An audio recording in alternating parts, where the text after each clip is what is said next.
Привет, друзья. Привет, привет, привет. Друзья. Ой, нет, отматываем назад. Bonjour, mes amis. Салют! Мы в Париже. И сегодня начинаем нашу очередную велопоездку, велопутешествие. А это значит, начинаем наше новое велокино. Поехали! Пока пошли, а потом поехали. Нам еще нужно. До того, как поехать, нужно немножко дойти. Как известно, утро во Франции, в Париже особенно, Не может. должно начинаться с буляшек. Рядом с вокзалом нашли какую-то, Прекрасно. судя по отзывам, да, и рейтингу, прекраснейшую пекарню. Идем туда за буляшками. Сколько тут всего.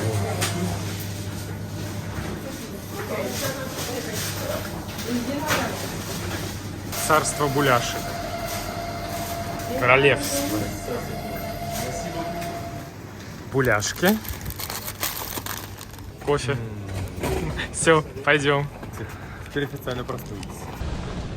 Вот, теперь уже официально проснулись. Пекарня, кстати, находится на улице Одессы. И вот здесь вот такой ресторанчик одноименный имеется. И еще одна точка перед вокзалом. Магазинчик за водой. Теперь самое главное с буляшками не остаться в Париже.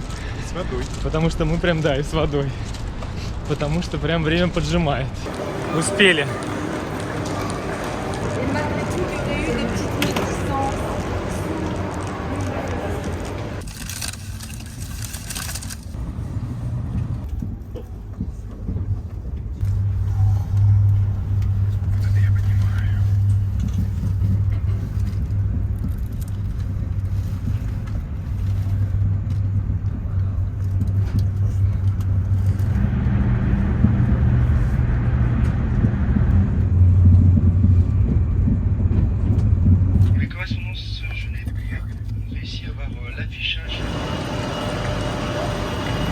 Мы в Бордо, а наш поезд поехал дальше. Сейчас долго здесь рассусоливать не будем, но мы еще вернемся. Что там? Заветный ключик. Такая волшебная дверь. Вот они, наши велосипеды. Мне черный, тебе синий. Ключик убираем и едем. И едем уже на своих колесах. Новое велоприключение официально началось. Нам на поезд, который отходит в час 53 в Нант. Но сначала нужно найти что-то поесть. Да. Поехали. Важно, чтобы велосипедом тоже было ехать комфортно. На очередной поезд до обед у нас салат. Салатец. Сэндвич. С сыровяленой ветчиной, сыром и всеми прелестями. Прекрасный на багете с маком. И маленький специалитет Бордо. Каннеле.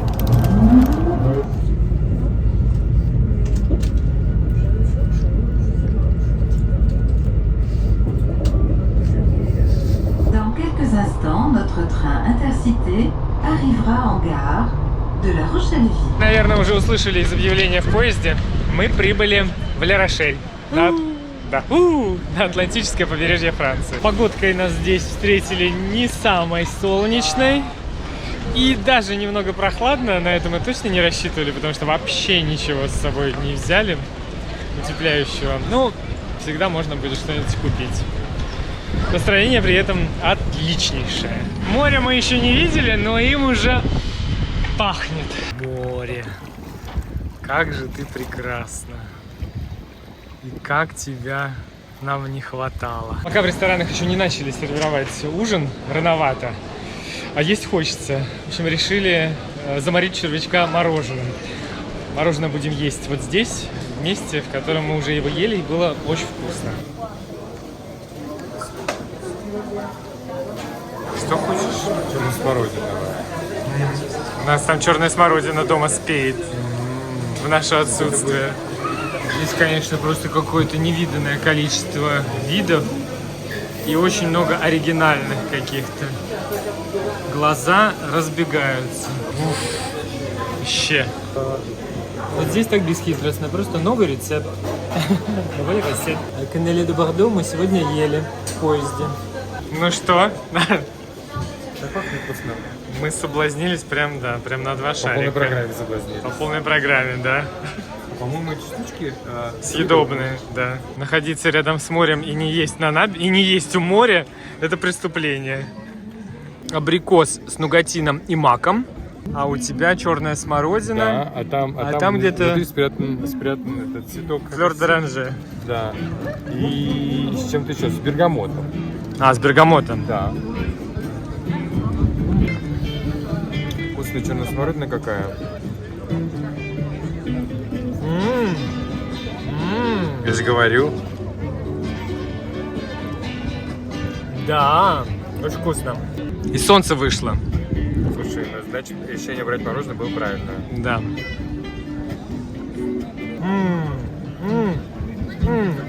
В моем детстве я когда был в Хабаровске, показывал абрикосовый десерт. Это очень похоже по вкусу, только со всякими какими-то тянущимися штучками там внутри, с нугатином и с маком. Очень вкусно и не сильно сладко. Ой, вкусно. Я же ел тот десерт хабаровский. Да. Прям вкуснющее мороженое. Но мы помним, что как раз на этом маршруте будет несколько мороженых лавок с очень вкусным мороженым и сорбетами. Я дорылся до каштанового. Дорылся до каштанов. Знаешь, что роют каштаны? Или они нет, они желуди роют, ладно, не каштаны. Трюфели еще. Вкусный каштан. Ага. Да. Очень Я не думаю, что я когда-нибудь ел каштановое мороженое. Очень необычный вкус. От мороженого не ожидаешь. Каштан. Ну есть же десерты с каштановым кремом, это очень вкусно. Первый раз пробую каштановое мороженое. Ну-ка, ты тоже должен попробовать и загадать желание. Хорошо. Карамель, не карамель. Какой-то такой сложно описать его. Каштановый. Очень необычно, очень вкусное.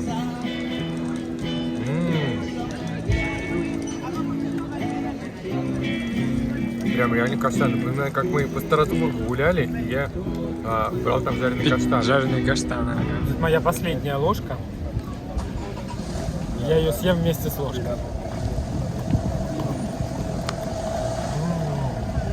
Ладно, предпоследняя. А это тебе на последнюю ложку. Я не могу, я уже ложку съел. А что делать? Зачем ты это сделал? Как теперь это съесть? Пальцами? Да. Ну, там драгоценный. Ну как так, а? Зачем мы съели ложки? Сожрали посуду. Буквально столовые приборы.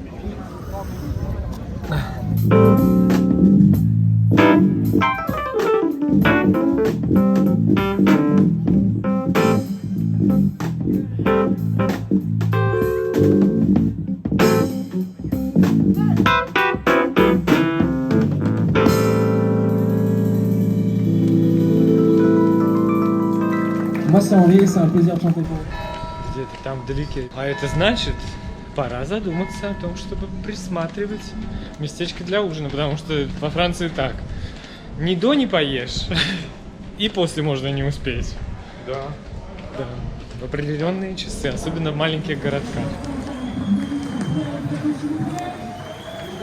Еще одна из видных достопримечательностей Ля Рошеля – это башня с большими часами. Le Gros Horloge. Очень красивая и старая. Так, у нас поиски места для еды. Мороженым сыт не будешь. Надолго, по крайней мере. Мы нашли местечко с предположительно вкусными мидиями и картошкой фри. Мульфри.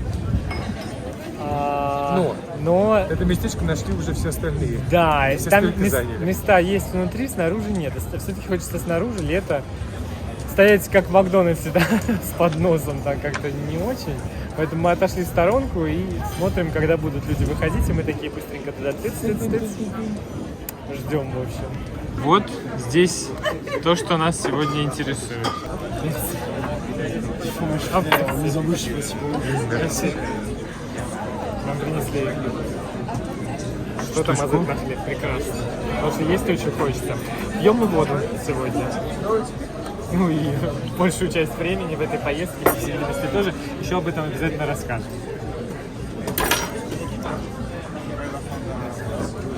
Авария.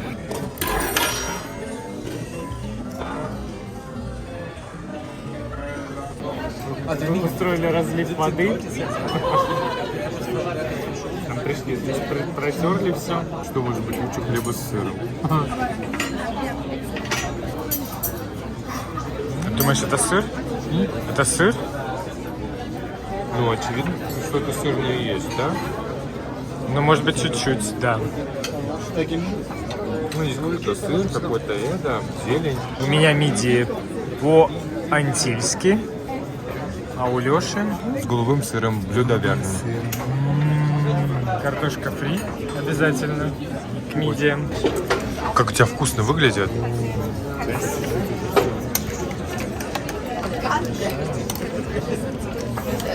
Пахнет сумасшедше. Одна мидия должна стать срочно прибором.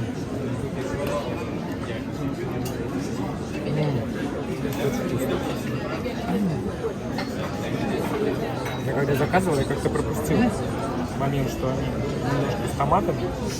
Это очень вкусно. Это, видимо, как раз вот этот вот специи коломбо.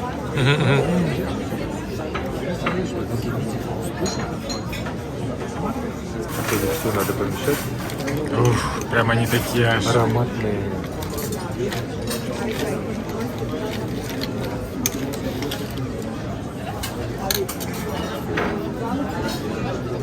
Вот так.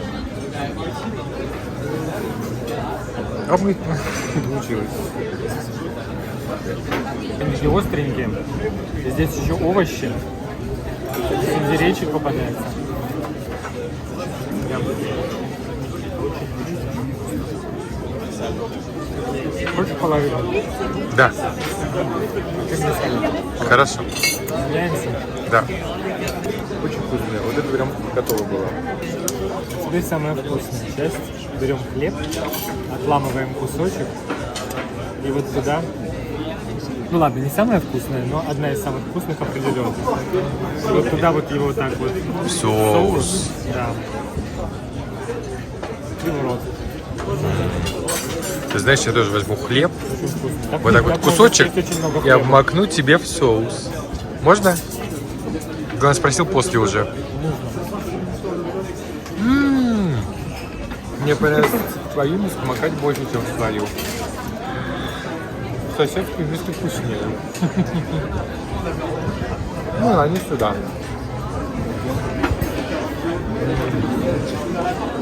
Красота. Вкуснота, вкуснота. Это было прекрасно. Я объелся. Я тоже. Мне кажется, я не буду мороженое. Нет, точно нет. И распогодилось. Ну, почти. Ух, как красиво. Распогодилось, конечно, но при этом... Распрохладилось. Да, распрохладилось существенно, причем как-то так зябко стало. Мне кажется, на этом солнце вообще не согреешься. Не греет. Может быть, нам пойти погулять по каким-нибудь районам, кварталам, чуть подальше от моря? Зябко?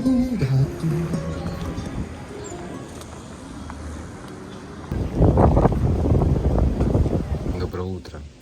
Доброе и еще дождливое. Что мне всегда нравится, так это пароли к Wi-Fi во французских Airbnb. Попробуй, набери без ошибок.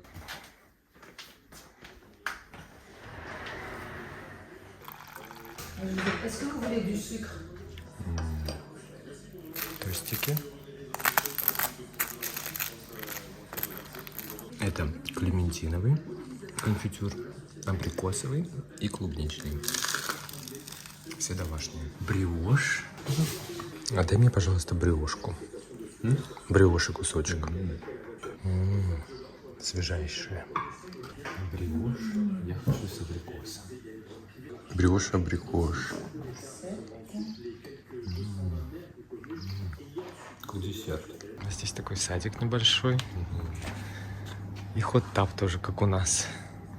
И герань, как у нас. Здесь можно отдыхать в хорошую погоду. Ну, кстати, дождь закончился, и погода снова отличная. Обещает быть. Там даже солнце вон скоро выглянет. Снова пошел дождь. Вышли не мы, а дождь. Да, вышли не мы, а дождь. Причем такая мерзкая морось. Наш сегодняшний велолук. Так, протереть от мокроты. Как будто бы это чем-то поможет. Сегодня наша репутация будет, по всей видимости, слегка подмочена. Ух, какая роскошь розовая. По французскому Макдональдсе можно поесть макарон. Важная остановка.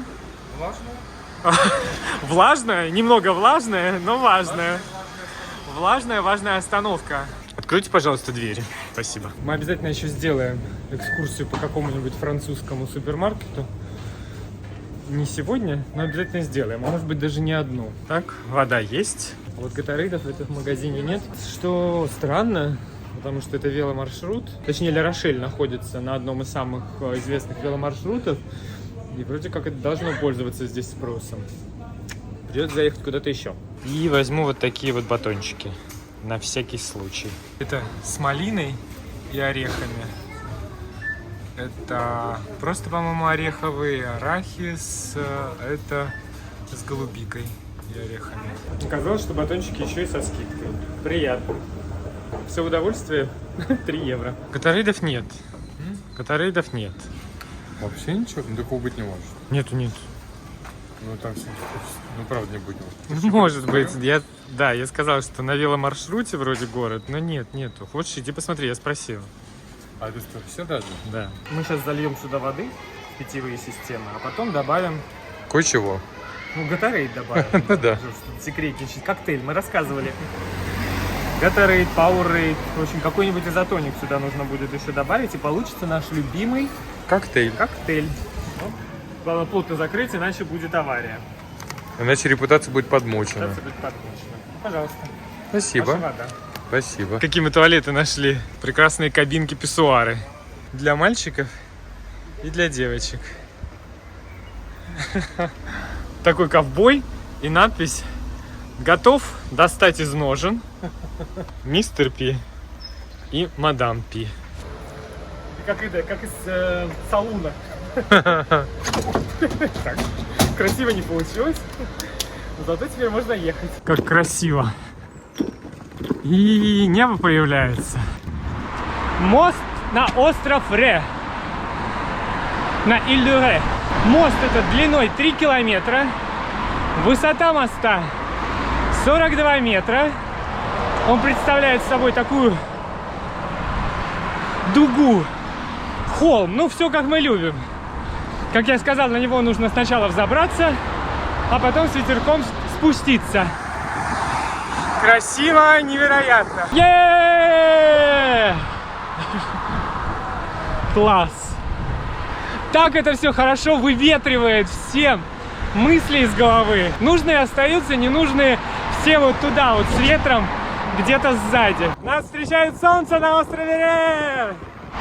Класс. Солнце и такой аромат, хвойный аромат, который хочется прям вдыхать и вдыхать. Солнца нет, но есть турнесоли, подсолнухи. Следующий городок Сен-Мартен-де-Ре. И в нем мы уже остановимся. Ну, в смысле, остановимся, не остановимся на ночь. Потому что еще только полдень, но сделаем остановку как минимум на обед. А выбор здесь просто огромный. Вот это вот все ресторанчики и кафешки. А от выбора здесь голова идет кругом. А от выбора голову сводит. От выбора голову сводит, да. Ну, а ты хоть смотришь на меню или просто идешь? Я просто иду. Мне же голову свело. Мимоходом заглядываем в тарелки. Что там? Вкусно ли? Немаловажно еще найти место, где будет приятно сидеть. Например, где-то внутри сидеть совсем не хочется, а снаружи все козырные места, само собой, быстро занимаются. Не торопимся. Это важно. Да. Есть не только вкусно, но и красиво. Пару раз предыдущие, когда мы здесь были, мы ели вот в этом местечке устрицы. Le tout de cru. Если вы понимаете французский, то переводится все сырое фактически. Там очень много сыренькое. Сыроватое. Там много морепродуктов. Рыба, морепродуктов, тартар из тунца, тартар из лосося, устрицы, креветки, палюрды. Чего там еще только нет.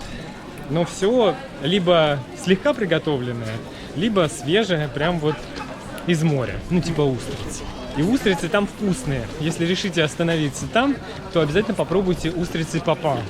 Вот это прям самые-самые любимые наши устрицы. Когда перед тобой стоят 2 дюжины устриц, а ты не можешь к ним прикоснуться, это испытание. Наверное, я мечтаю больше о каком-то будке или говядины. Ну, что-нибудь горячее. Говнутки.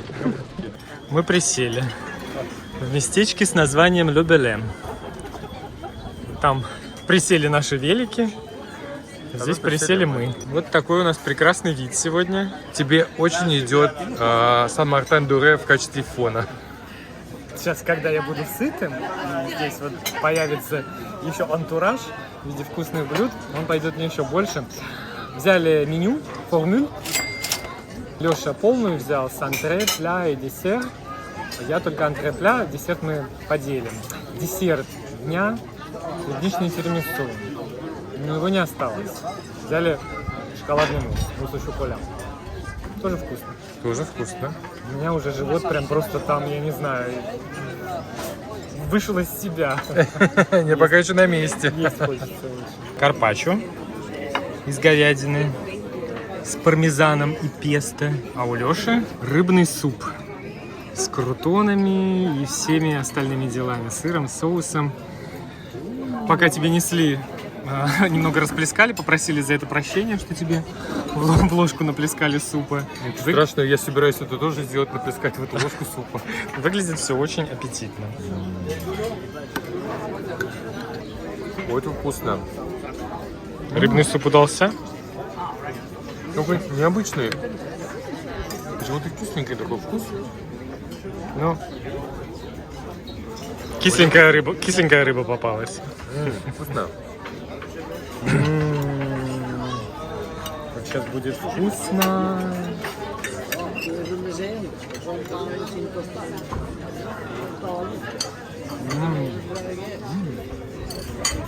Вкусно.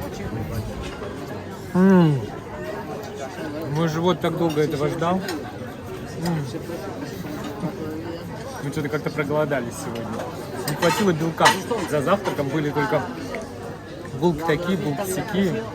Чего-нибудь такого ветчинного, мясного или яичного хотя бы не хватило. Но сейчас вот прям счастье. Восполнится. Очень вкусно. Тончайшая карпаччо. Красота. У меня была говядина, теперь рыба, а у Лёши был рыбный суп, а теперь говядина, стейк. С какой-то золотой картошкой. Бон аппетит. Проверь прожарочку. Апон. Это блю у тебя. Даже не саньян, по-моему. Нет, даже не саня. Апон все-таки чуть-чуть попрожарим. Ну да. Пока Лёша дожаривает его стейк, доводит до апон. А рыба уже прожаренная. Рыба, ой, какая нежная. Вкусно.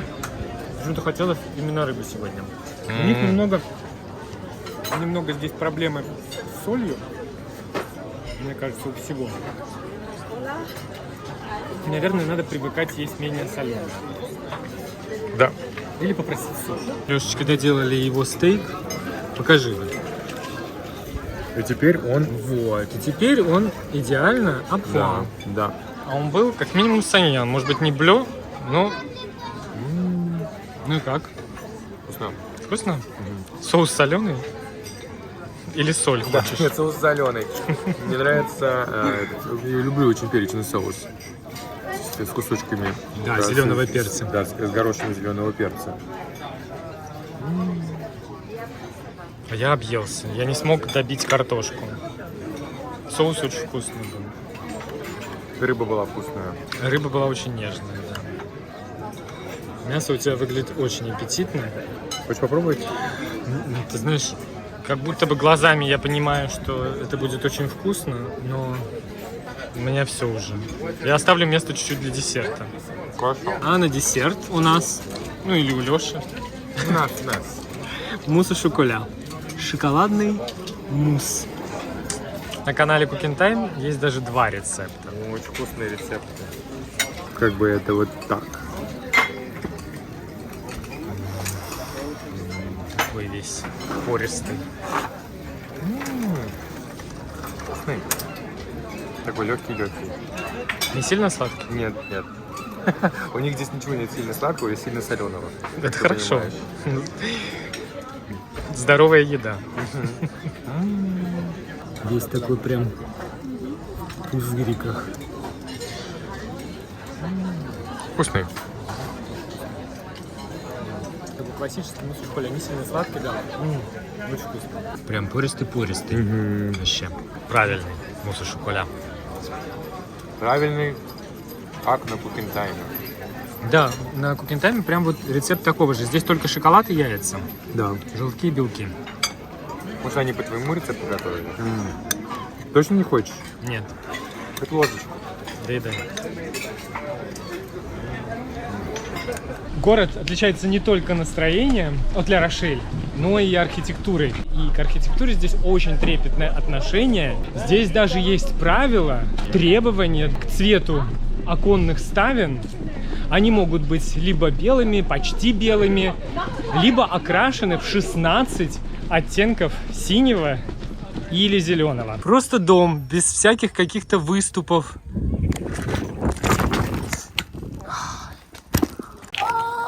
Знаешь, что сейчас произошло? Я, мне кажется, раздавила себе яйцо. Я раздавила себе яйцо. Раз уж какие-то жертвы были принесены ради этого. Я говорю, вроде нет никаких рельефов, да, украшений особых, кроме зелени и гортензии снизу на этом здании, ставни, да, цветы, зелень. И смотрится очень нарядно. Ой, самая милая достопримечательность острова Ре — ослики Пуату. Этих осликов осталось очень мало во всем мире. 30 осликов всего. Или 50. Да, точно. Не более 50. Редкая порода прекрасных таких осликов, которые являются, как я сказал, одной из таких прекрасных достопримечательностей здесь, на острове Ре. Les en culotte. Ослики в штанах. Такие жабцы в штанцах. Какая прелесть. Бонжур. Хороший. Хороший.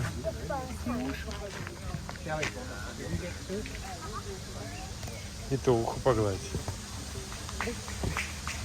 Исторически эти милейшие ослики помогали перевозить соль на острове Ре. Эту соль добывают. И вот эти вот ослики помогали эту соль перевозить, и чтобы их не кусал гнус, у них есть штанцы. Одна хозяйка решила защитить их от гнуса, надев им на ноги рукава мужьей рубашки, да, рукава мужьей рубашки. Вот так вот появились вот эти вот прекрасные штанцы. У мальчиков были полосатые штанцы, у девочек в клеточку. Я сейчас спросил, все ли они мальчики, потому что у всех полосатые штанцы, но нет. Вот это мальчики, вот это все мальчики. Вот эта девочка стоит в оранжевых штанцах. Может быть, только оранжевый, если только у девочек. Ну, может быть, только оранжевые. Вот эта девочка, посмотри. Не знаю, я загляни.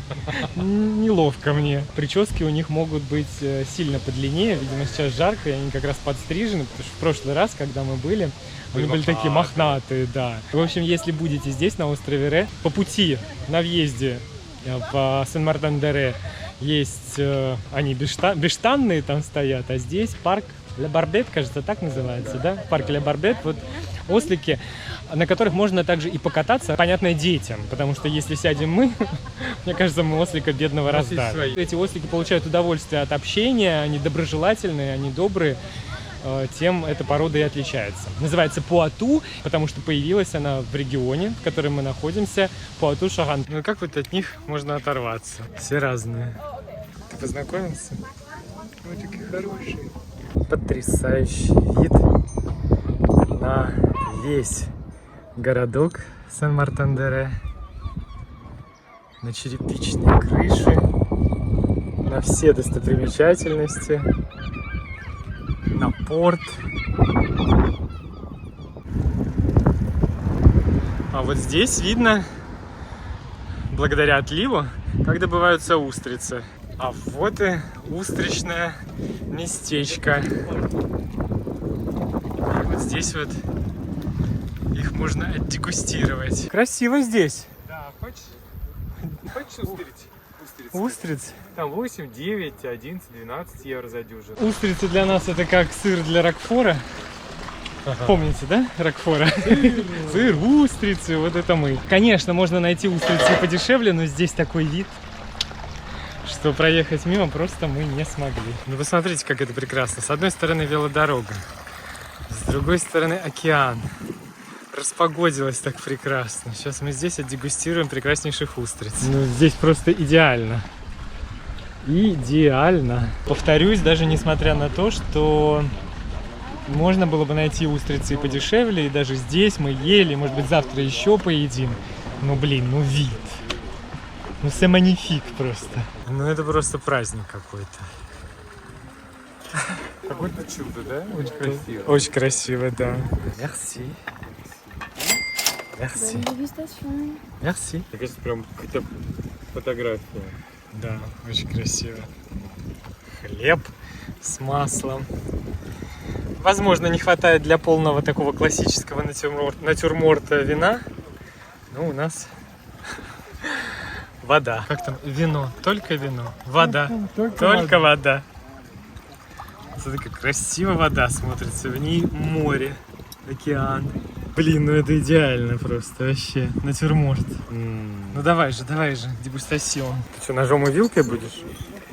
Ну, намазываю-то хлеб я что-то буду. А, да, точно, я забыл. Забыл совсем. Ты что? Забыл совсем. Ты все забыла, Наташ.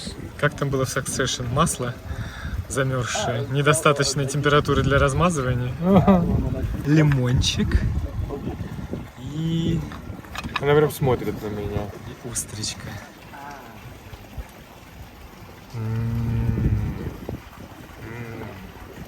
Красота. Я не знаю, как ты вообще выдерживаешь и снимаешь это все, но это просто космически вкусно. Вам тоже срочно надо.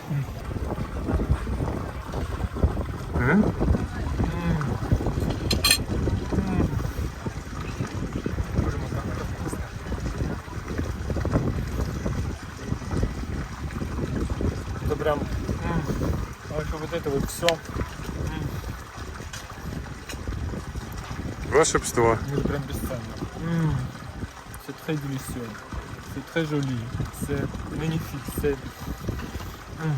incroyable.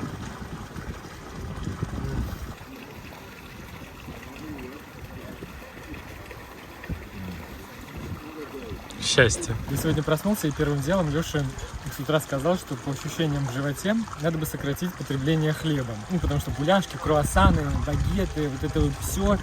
Как-то живот не выдерживает, потому что дома мы столько всего этого не едим. Но тут же за завтраком у нас хлеб такой, хлеб сякой, бриоши, багеты, тосты. Что-то обязательно нужно намазать. За обедом соус нужно хлебом вымокать. Здесь тоже без хлеба невозможно. В общем, во Франции без хлеба никак. Impossible. Извините. Извините. Пардоните. Она такая съеживается. От удовольствия такая. От удовольствия, конечно. За вас, за нас, за то, чтобы всем было так же хорошо, как нам сейчас.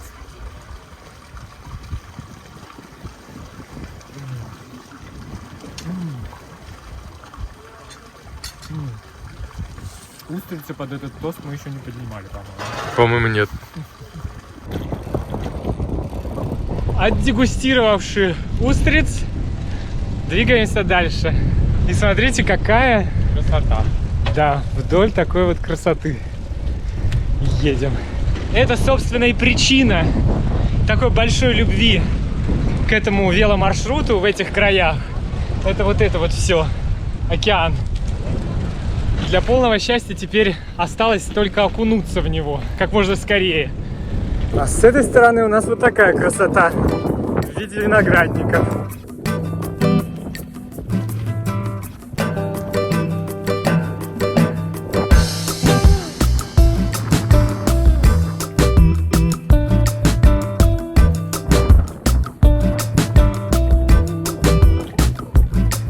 Вообще...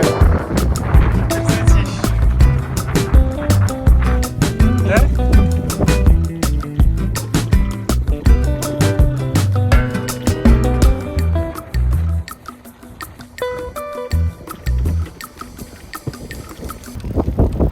угостился. Я то же самое хотел сказать. Еду и говорю, виноград еще зеленый.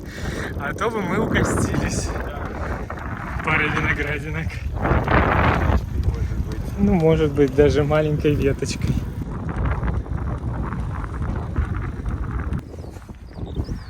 Но все равно это очень красиво. Несмотря на то, что мы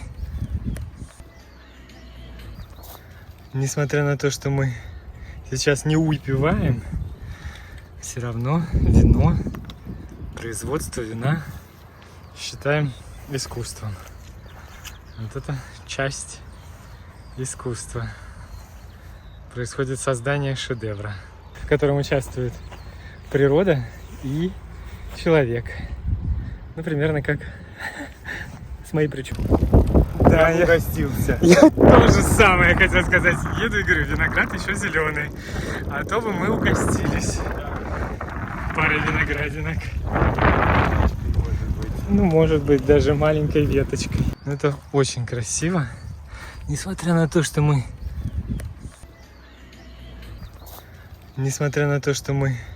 сейчас не выпиваем, все равно вино, производство вина считаем искусством.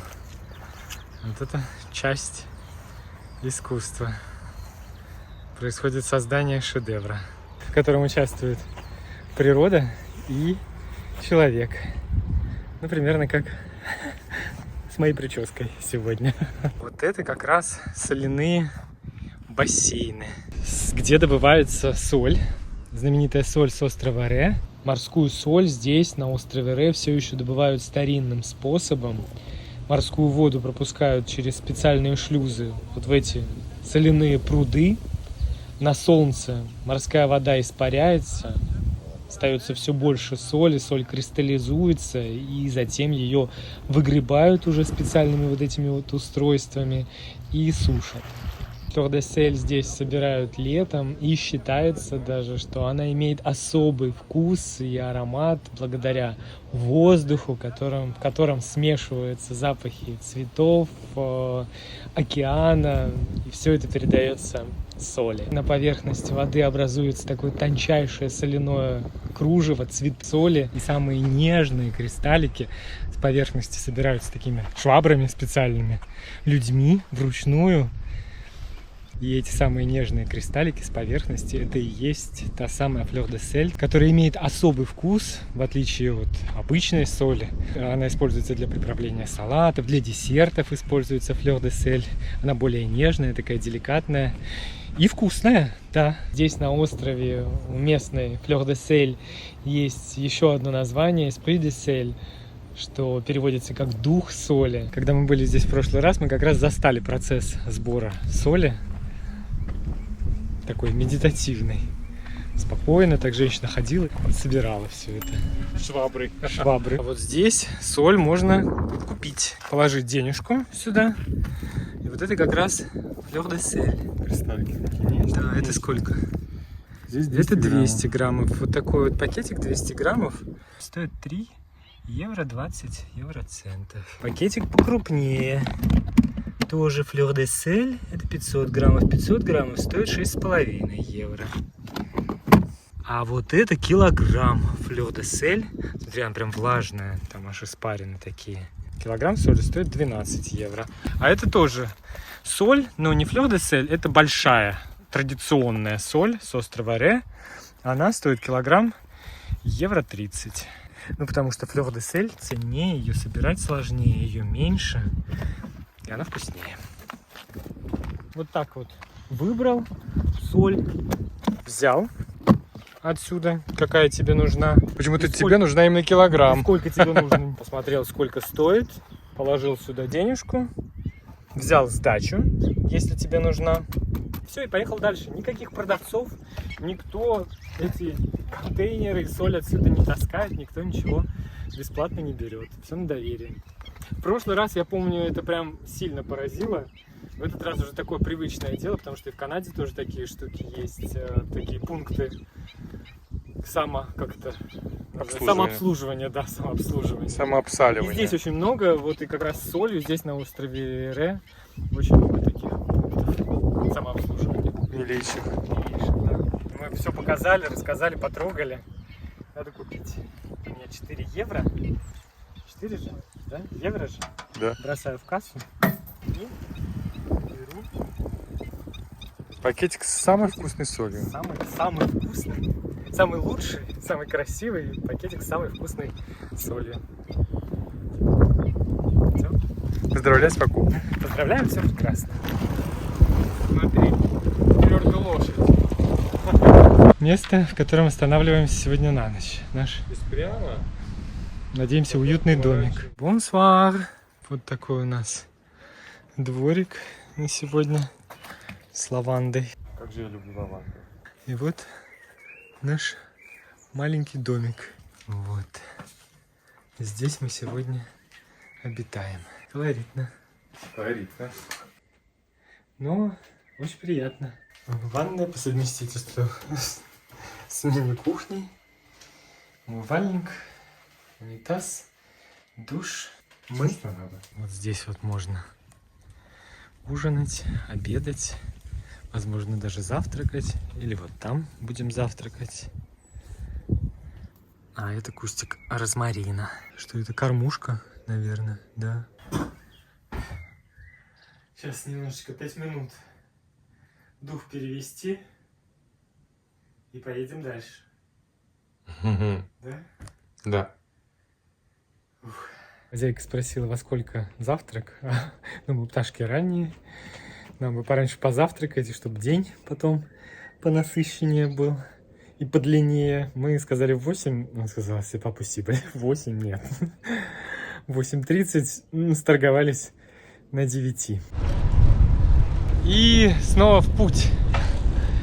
Едем к китовому маяку Phare de Baleine. Честно говоря, уже подустали. Но не побывать на маяке, живя от него буквально в 10 минутах на велосипеде, ну, это было бы преступление. Поэтому едем. А потом надо будет найти место, где поужинать. Вход платный. 4,35 с человека. С взрослого. Нам туда. Не знаю, как там вы, а я сел отдохнуть. Что-то сил мало осталось сегодня. Пошли дальше. Здесь можно полежать, если устал. А я не полежу, но немного присяду. Что-то как-то не могу понять, что со мной, но что-то не очень хорошо. А то ли я съел что-то не то, то ли выпил, хотя мы только воду пили. Много. Фух.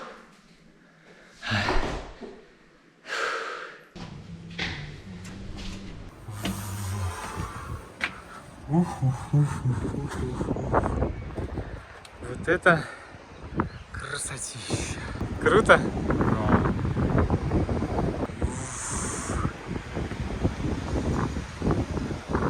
Обалдеть. Вообще нет никого. Вот. Прям все для нас. Все вот это вот вокруг красивое. Только для нас. Только для нас и для вас. Чтобы взобраться на этот маяк, нужно преодолеть 260 ступеней. Высота его 54 метра, по-моему. Если я не ошибаюсь, на всякий случай здесь уточню. Кажется, 54 метра. И виден этот маяк. Это один из самых высоких маяков во Франции. Он виден в радиусе 45 километров.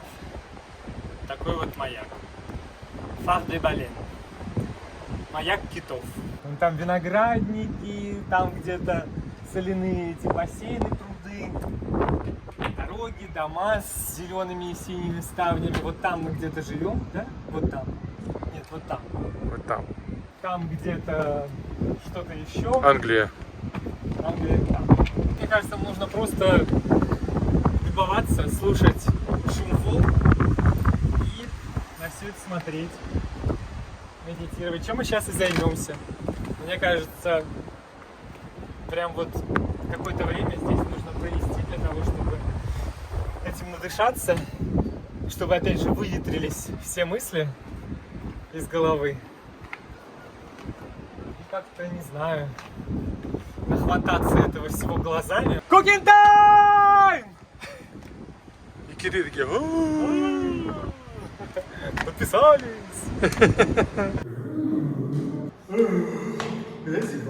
Чуть не заснул, пока спускался. Да. Что говоришь? Скайский залив. Да, он самый.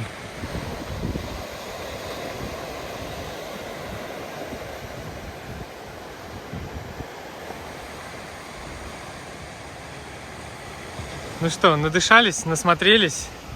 Теперь надо наесться. Теперь надо наесться. Пошли. Лошади вокруг пасутся. Красота. А мы тоже едем, ну, своего рода попастись. Да. Найти какое-нибудь место. Ресторан-пастбище. Какая чудесная лошандель. В яблоко. В пятнышко. Да, далматинец.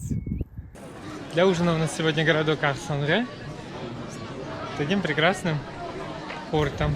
Впервые во Франции, по-серьезному, ужин начинается с пилюли и будет такой лайтовенький. Что-то прям, по правде говоря, не очень хорошо себя сейчас чувствую. Поэтому что-то полегче. И надеюсь, будет получше после пилюли. А вообще, да. Либо что-то съел, либо еще что-то. Так. Либо что-то съело тебя. Да, очень хочется, чтобы получало. Надеюсь, что сейчас съем волшебное и получше. Обязательно получше. Но опять же, поплохело, это не повод не присесть в каком-нибудь приятном месте. Не в номер же идти. Да и не номер это. Да. Пытался найти в меню что-то максимально не жирное, не кислое, хотя взял томаты с моцареллой. Жирное с кислым. У Лешечки сегодня тартар, который он сейчас сам себе приготовит. Ну, точнее, ему вот мясо измельчили, а сейчас нужно смешать все с желтком, с каперсами, с огурчиками, с лучком, с горчицей. Здесь вустерский соус. Тебе, пожалуйста. Табаско. Тебе, пожалуйста. Вот, кетчупчик, оливковое масло. Это мне, видимо, оливковое масло, потому что у меня сегодня томаты, помидоры и моцарелла. И там салатик зеленый. То, что надо мне сегодня. Желток сверху, огурчики, Лук. лучок, Петрушечка. петрушечка, персичка, Каперсы. каперсы. Да, можно заранее измельчить. Изничтожить чуть-чуть. Тут прям шеф. Cooking time. В действии. Горчичку, Ой, да. вустерский соус и табаско. Прям так сюда. Хыщ-хыщ. Ну, так, ливани, потом по вкусу добавишь, если что. Теперь все это нужно тыц-пыц, тыц-пыц. Начни с желтка, чтобы он не уплыл у тебя никуда. Вот. В последнее время мы всегда брали, а он был заранее приготовлен. Но так даже интересно. Да, мне кажется, что так Я прикольно. чувствую, что я сам что-то сделал. Я бы еще каперсы добавил, либо огурчиков еще. Я бы все добавил. Прям. Я бы тоже все добавил. Кроме вот этого лука. Лук я бы тебе не добавил. Ну, лук там есть белый. Попробуй, да, кусочек. И решишь, чего еще добавить. Вкусно. Вкусный ты себе тартар приготовил. Вообще, я прям шеф. А то. Я шеф? Все, прям ничего добавлять не будешь? Я могу сюда горчички добавить. Здесь еще флёр-де-сель есть. О, Нужна тебе? Чуть перца. чуть перца. Трещал. Ой, мне кажется, очень вкусно. Я прям шеф. Вкусно. Да, и красиво. Так, Кажется, свежий моцарелла — это какое-то чудо. сарделочку.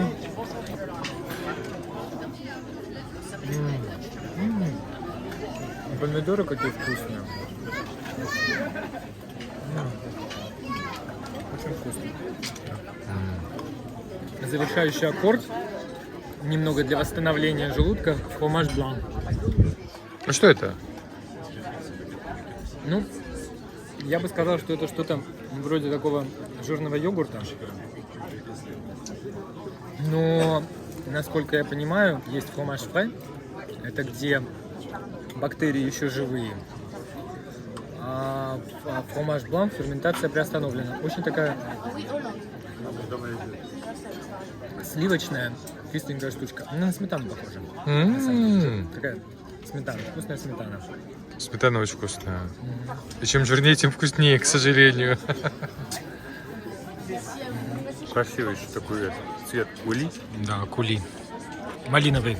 Малиновая кули. Мы сейчас успеем еще солнцу сказать пока. Вот, если что, ресторанчик очень достойный. Все было вкусно. Помидоры особенно. Красиво. Уф.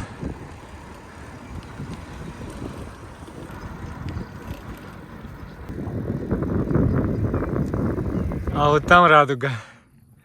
Ну все вообще. Все прекрасно. С этого желтого облака на меня капает дождик. Из этого? Да. На меня тоже немного капает. Это золотой дождик. Как бы странно это ни звучало. Ну и теперь пока солнце. Надеемся до завтра. Очень на это рассчитываем. Боннюи. Доброе утро. Бонжур. Ой, а здесь у лаванды бабочка-бражник, которую часто путают с колибри на Дальнем Востоке. Маленькая котя. Хвост трубой. Привет. Нас уже ждет завтрак. Круассаны свежие, за которыми только что хозяйка съездила в пекарню. Ну, багет, я говорю, без хлеба. Во Франции никак. Сок, йогурты, кстати. Мне очень, кстати, конфитюры. Фиговый, абрикосовый, памплемус ситон, это грейпфрут, лимон, клубничный. Пожалуйста, сок. Пожалуйста, сок. Сильвупле. Жю d'orange. Круассаны прям вот только из пекарни. Должны быть вкусные. Я начну с йогурта. Просто обычный йогурт. Натюх. С фиговым конфитюром. Это будет очень вкусно. Я бы тоже поел, но мне сейчас лучше чистый. Он какой-то, да, обычно фиги такие красные. У меня все упало. Прости меня, Мари Жозеф. Мари Жозеф — это наша хозяйка. Не наша хозяйка. Хозяйка нашего дома сегодняшнего. Фиговый? По вкусу непонятно, но вкусный. Вкусниговый. А кофе-то прям правильный. Не фильтр. Смотри. Вкусный кофе. Такое, кстати, вот с кофе не часто бывает, что на завтраке прям вкусный кофе тебе подают. Да. Большой-большой плюс. Круассанчик. Похрусти.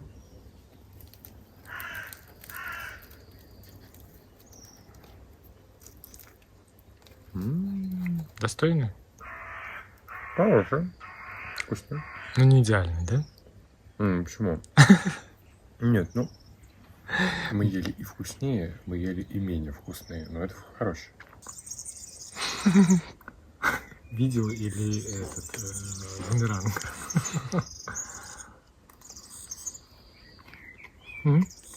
Хрустящие. Слоистые. Мне, кстати, нравится, что они такие не прям вот сильно масляные. Я люблю масляные круассаны, но сегодня хотелось чего-то чуть менее жирненького. Все-таки в слоях. Вкусные, но главное прям свежие. Я бы и так отломил, конечно, багет, но раз уж принесли нос, ну раз уж принесли нос, А все равно. ну раз уж, Все, режь. ну раз уж принесли нож Нос. и доску, И дошку. нос И дошку. и дочку, то значит надо воспользоваться. А с каким ты будешь конфитюром? Я очень хочу попробовать вот этот вот Памплемус, цитрон. грейпфрут лимон. Цитрусовый. Чувствуется грейпфрут? Мне кажется, да. Пахнет очень вкусно. Ну-ка. О, смотри, какой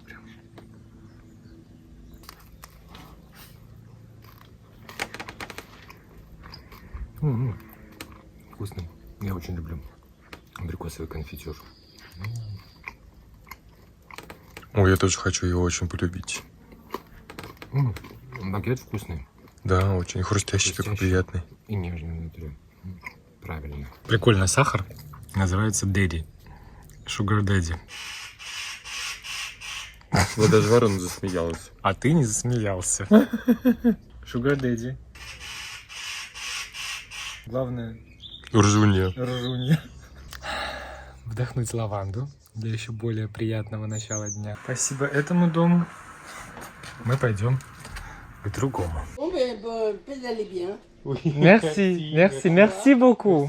Au revoir, bonne journée. Красная деревенька. И маленький рыночек у церкви с вещами, овощами, фруктами, мясом, яйцами, сырами. Морепродукты. Черешня, персики, клубника, дыни. А вот в эту пекарню наша хозяйка с утра ездила за круассанами и багетом. Ну такой даже для маленькой деревеньки ассортимент достаточно богатый. Хотел показать одну штуку.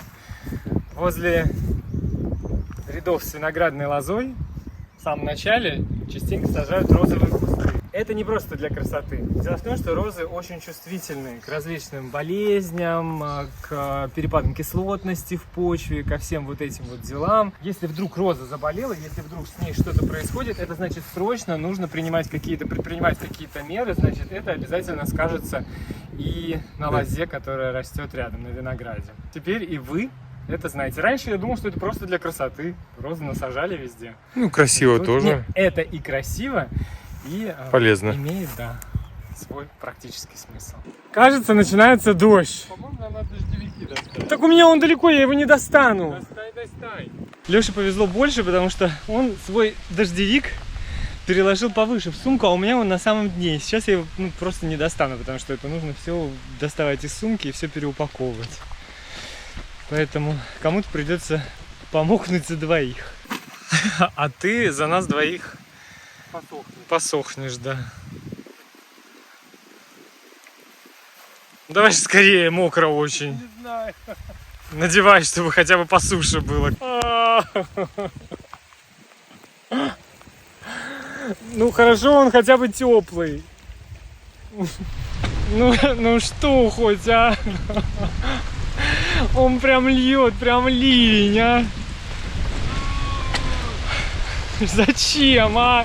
Он все сильнее и сильнее.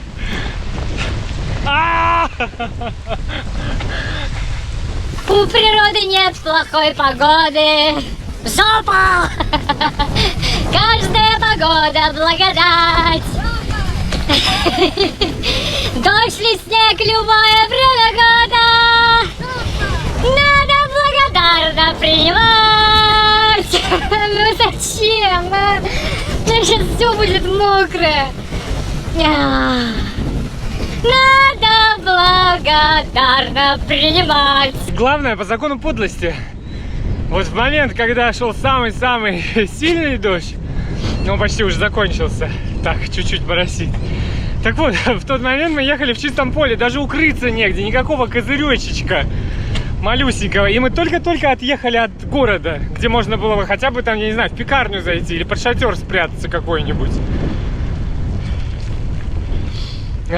Идеальный тайминг. Вот реально, мы только-только доехали до городка Арсанре, где можно зайти в кафешку, в ресторанчик, в булочную. В конце концов, здесь рынок уличный тоже есть под шатрами. И дождь закончился.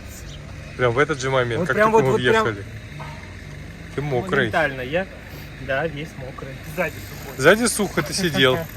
Кто-то сходил в магазин, возвращается, смотрю, с какими-то батончиками опять. У меня еще есть кое-что припрятано. А, ты раздобыл Powerade. Да. А что еще припрятано? Не смог удержаться. Ну, что там, что там? О, хорошо. Местные. С берсалей? Да, Карамель а-ля флёр де сель. Карамелька с местной цветочной солью. Мягкие такие. Мягкие, да. Надо приготовить коктейль. Коктейль, да. Наконец-то коктейль. Не просто воду.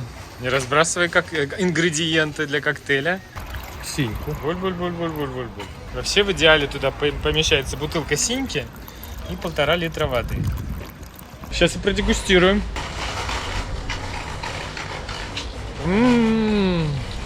Вкусный коктейль. Отлив какой.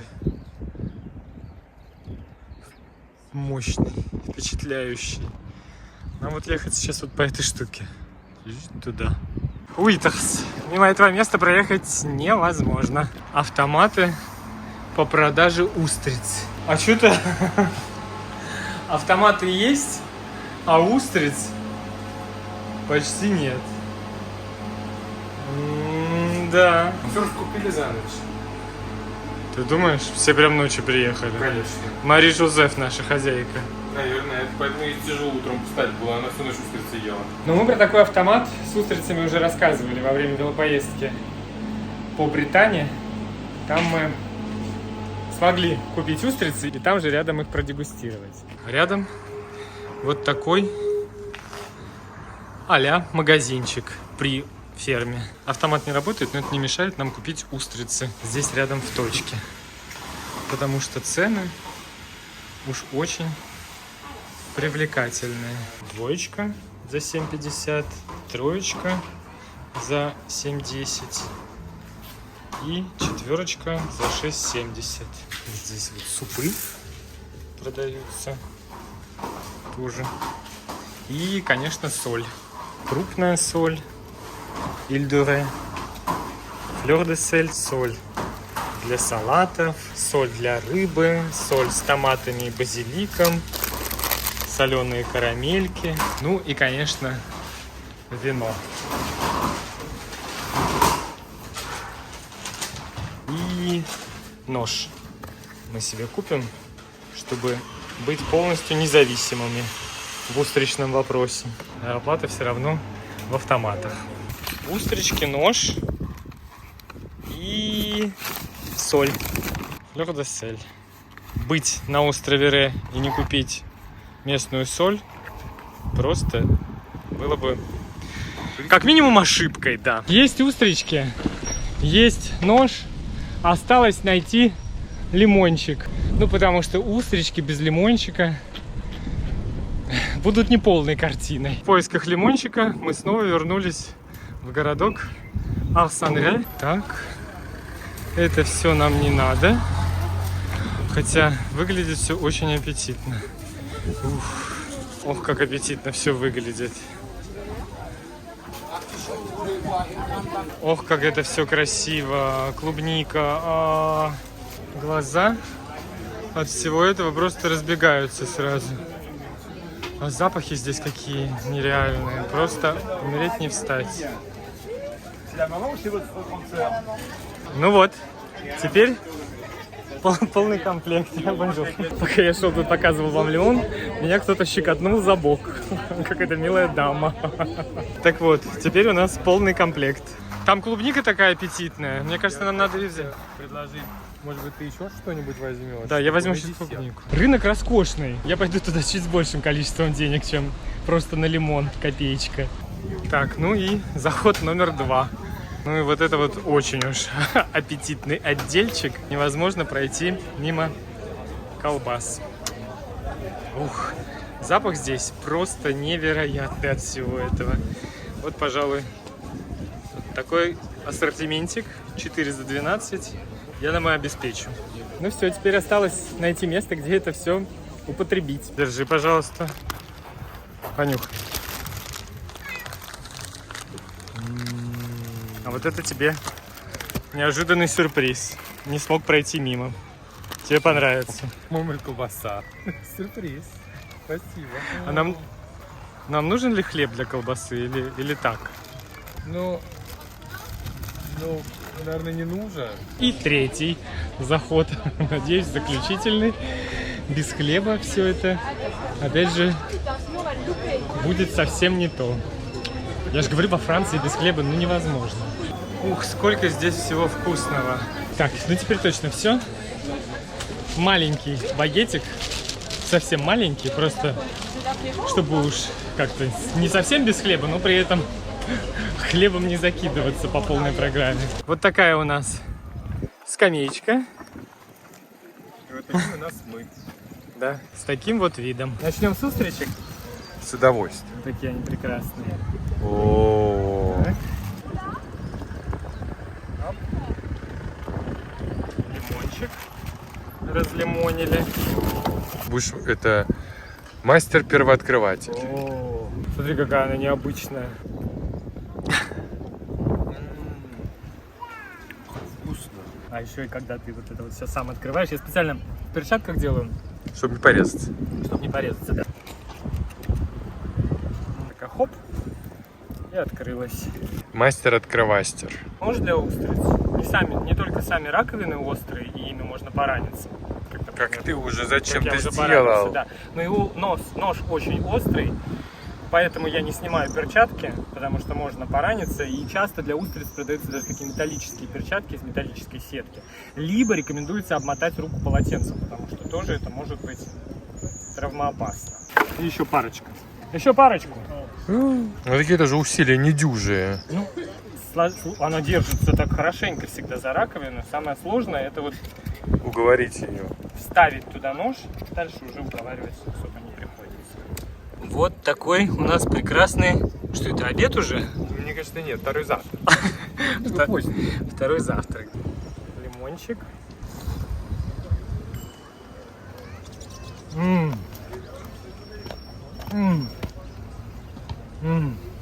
Вкусно? Ну да.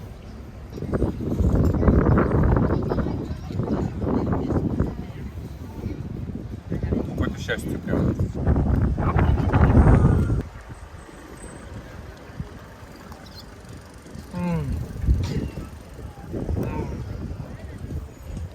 Очень вкусно. А багетик прям тоже чудеснейший. Ну как же это прекрасно. Устрицы, багетик вкусный, свежайший. Вид прекрасный. Свежайший. Свежайший. Это прям вот настоящая велопоездка. Как она есть. И ради чего все это и совершается. Ради вот таких вот моментов. Причем мы не планировали особо. Увидели место по продаже устриц. Купили. Узнали, что у них нет лимона. Поехали за лимоном. Заглянули на рынок. Вот еще колбасы и багета прикупили. Колбаса. Ну, до нее, наверное, сейчас не дойдет. Хотя одну, я думаю, мы все-таки попробуем. Да, это остренькое, это с травами, это с перцем черным. Что, прям кусать? Да, мне кажется, прям кусать так вкуснее. Одной рукой кусать колбасу, а другой рукой кусать багет.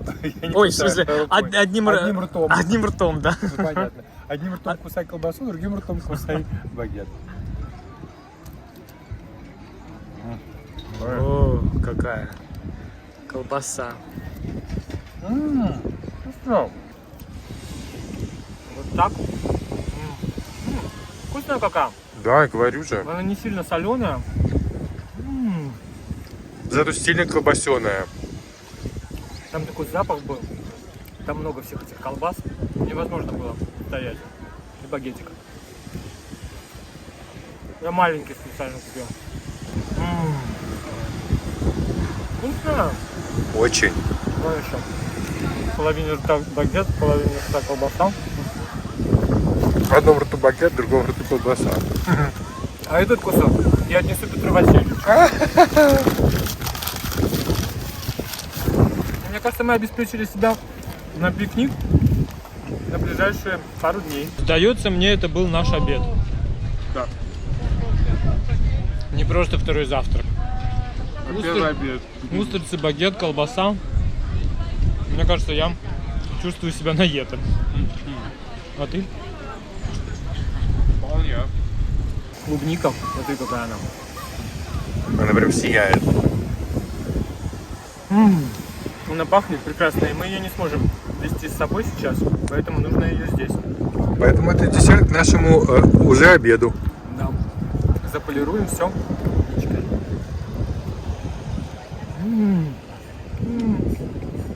Посмотри, какая она красная внутри. Может, красная? Или это у меня в очках так кажется? Красная-красная. Да. Слушай, в очках у меня все ярче. Очень вкусная, она скорее. Сочная. Угу. Красивая какая. Обалдеть. Такая прям очень вкусная. Очень вкусно, да. Последние клубнички за вас, за нас, за то, чтобы всем было так же хорошо, как нам сейчас. Зынь! О, ты уже откусил. Да, извини.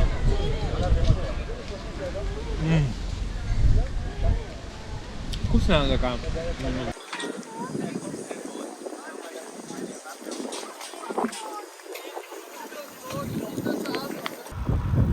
И очередные соляные бассейны.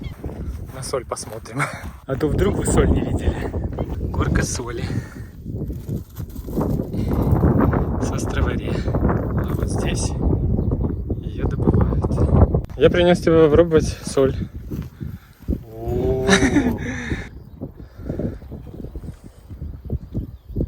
Соленая. Такая кабинка, где опять же можно купить соль. Соль такую. А нет, это не соль. Это перец. Вот это флёр де сель.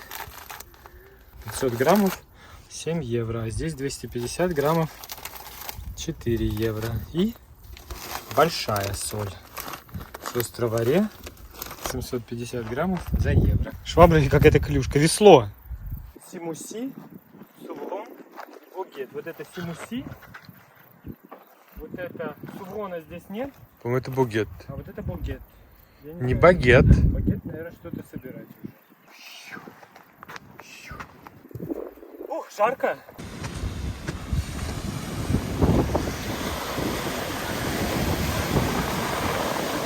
Быть рядом с морем и совсем не окунуться, это как-то неправильно.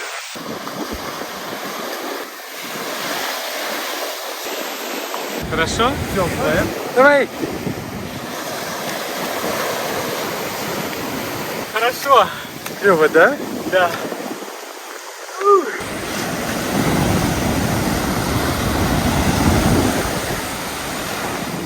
Въезжаем в городок Сан-Мартен-де-Ре. Да, окошки все либо зеленые, либо синие. Въехали мы в Сан-Мартен-де-Ре, только хотели прогуляться, как пошел ливень. А вообще идея была прогуляться по вот этой улочке, где все продают. Всякое разное, в том числе сувенирное. Мне кажется, заслужили мороженое. Долго искать не пришлось. Вот такой длиннющий ряд мороженого. Мой выбор сегодня мороженое со вкусом устрицы. А Лешин выбор манго с имбирем и мятой. Мы прям не отходя, мне кажется. Вот здесь вот присядем сейчас и отдегустируем наше мороженое. Эть. Тынц. Дегустасьон.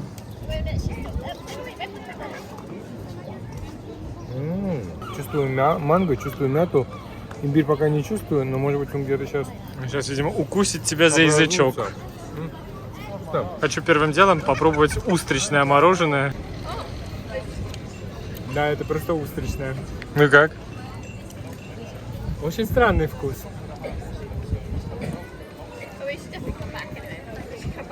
Ну, я прям чувствую устрицы. Это устрицы. Да, сладкие.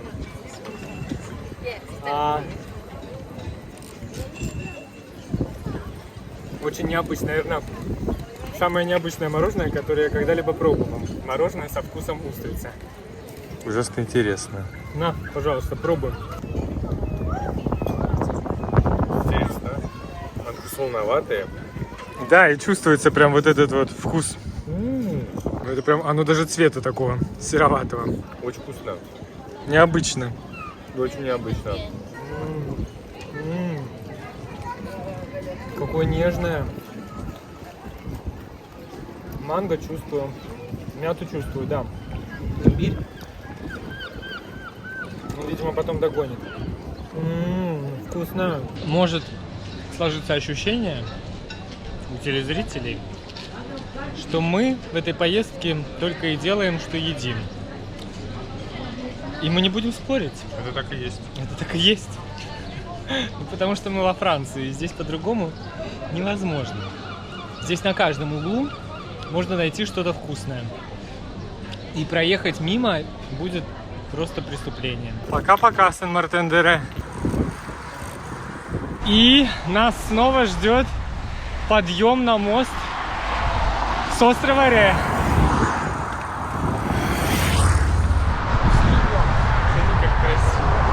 Смотрите, как красиво. А что ты не кричишь?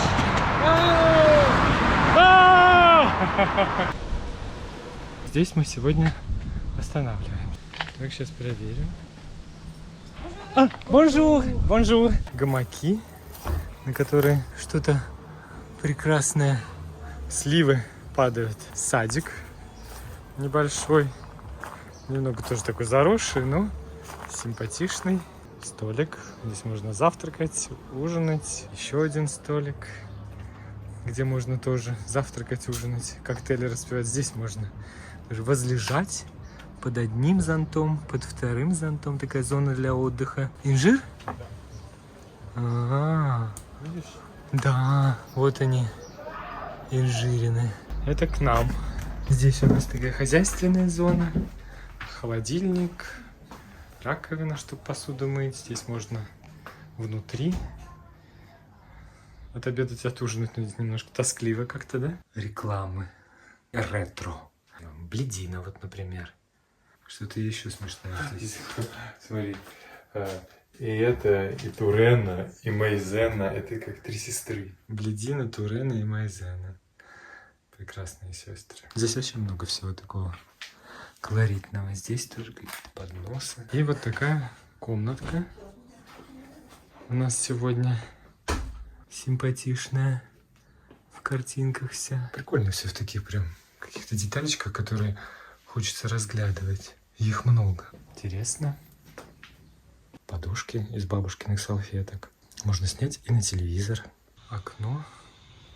Можно отсюда прям в зону для отдыха выходить. Вот такое вот жилье у нас сегодня с характером. Достаточно симпатичная. Не менее колоритная гостиная, общая комната. Тоже в каких-то невероятных деталях. Очень много каких-то оригинальных штук, арт-объектов.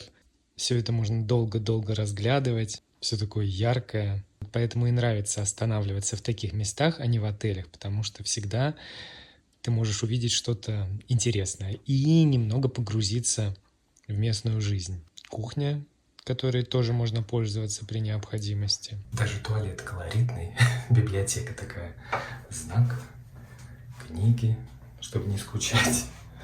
Здесь какие-то постеры, визитки. Да. Изба читаю. Что, будешь здесь спать сегодня? Да. Хорошо. Так кайфово. Может, нам тоже гамак нужен? Нам свой вешать некуда. Пусть кошки, если подержат. Приняли душик и идем на поиски чего-нибудь вкусного. Проходим под башней с большими часами. Вот здесь можно фруктовыми коктейлями полакомиться. Здесь какие-то цацки приобрести. Я помню этот рыночек. Обращаешь внимание на лица людей? Да. Счастливых не видел? Выпивающих только. Этого недостаточно. Недостаточно, да. Вот в этом местечке мы останавливались в один из прошлых разов для Буссоль. Здесь очень вкусная была утиная грудка. Очень хочется вспомнить вкус той утки волшебной.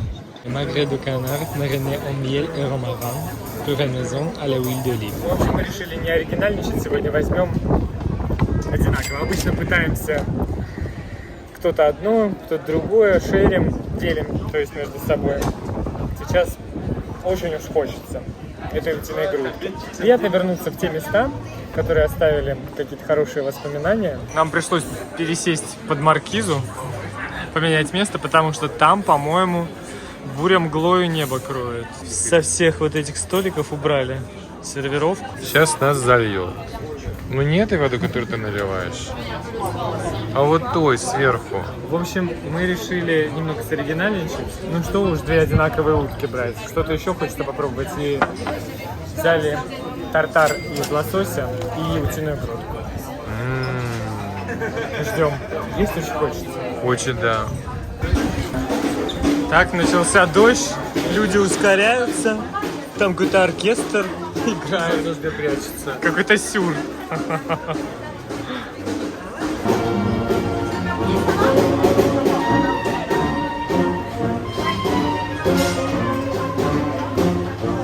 Так, ну что у нас?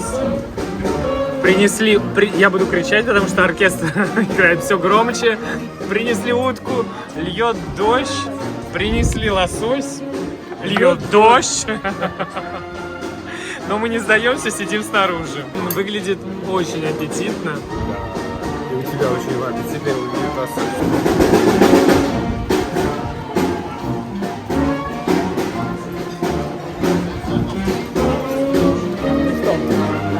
Попробуем лосось? Что? Попробуем лосось?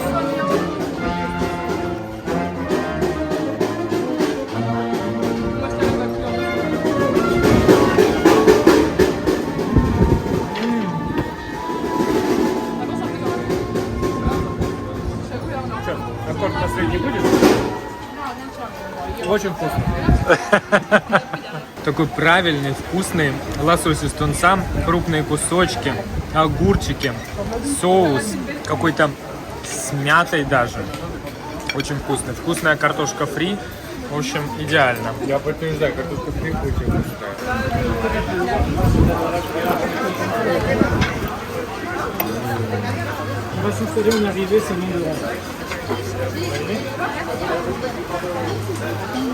Там бежала толпа людей. У тебя прям там аншлаг образовался. Не говори вообще. Все хотят посмотреть, на какая вкусная утка. А она вкусная? Ты уже попробовал? А утка вот как надо прям. Такая же вкусная, как в прошлый раз? Выглядит даже вкуснее. Выглядит очень красиво. Я не знаю, слышно что-то или нет, но мы будем добавлять титры. Очень картошка вкусная, утка очень вкусная, ароматная. Очень вкусно. Смотри, какая розовенькая, все как надо. Да, прожарка прям идеальная. Да. Розы. Очень вкусно. Вот этот соус тартару, не могу понять. Мятный? Да, очень вкусно. Мятный, да? Да. Там написано? Да. Да, мятный соус. Обалдеть. Так, у нас замена. Игрока на поле. Скажи. Это очень вкусно. Он такой еще чуть-чуть остренький, этот соус. Да.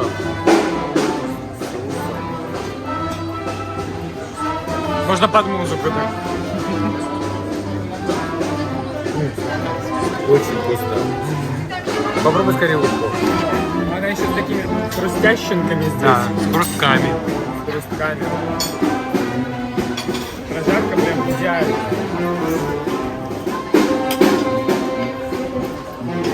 Здесь соус. Очень вкусно. Как мы давно не ели вкусную утиную грудку. Да. Обалдеть. Да. Я еще как минимум раз 5 хочу эту поесть утиную грудку. Уже. Я еще это не доел, но уже хочу. Очень вкусно. Да. Пюрешка какая вкусная. Прям мы давно не ели картошку пюре. Давно не ели. Это очень вкусно. А здесь она еще с кусочками, она такая прям с такими. Ну не прям зюзю. Измельченная, или как там, сисю. А с кусочками, очень вкусно. Еще луковые шкварки там такие эти. Да. Очень вкусно. Что тебе больше понравилось, тартар или утка? Невозможно выбрать. Это разные категории блюда. Мне понравилось и то, и другое. Да, одинаково. В общем, мы счастливы, супер счастливы. Будете здесь, в Ля-Рошель, ищите ресторан Ле Бусоль и заказывайте утиную грудку с медом, розмарином, с пюрешечкой. Это что-то невероятное. И тартар из лосося, но это сегодняшнее предложение, вообще его в основном меню нет.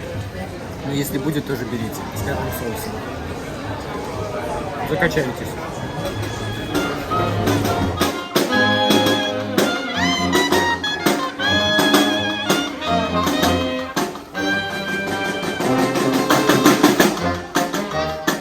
Идем в свою любимую мороженицу Ernest Le Glacier.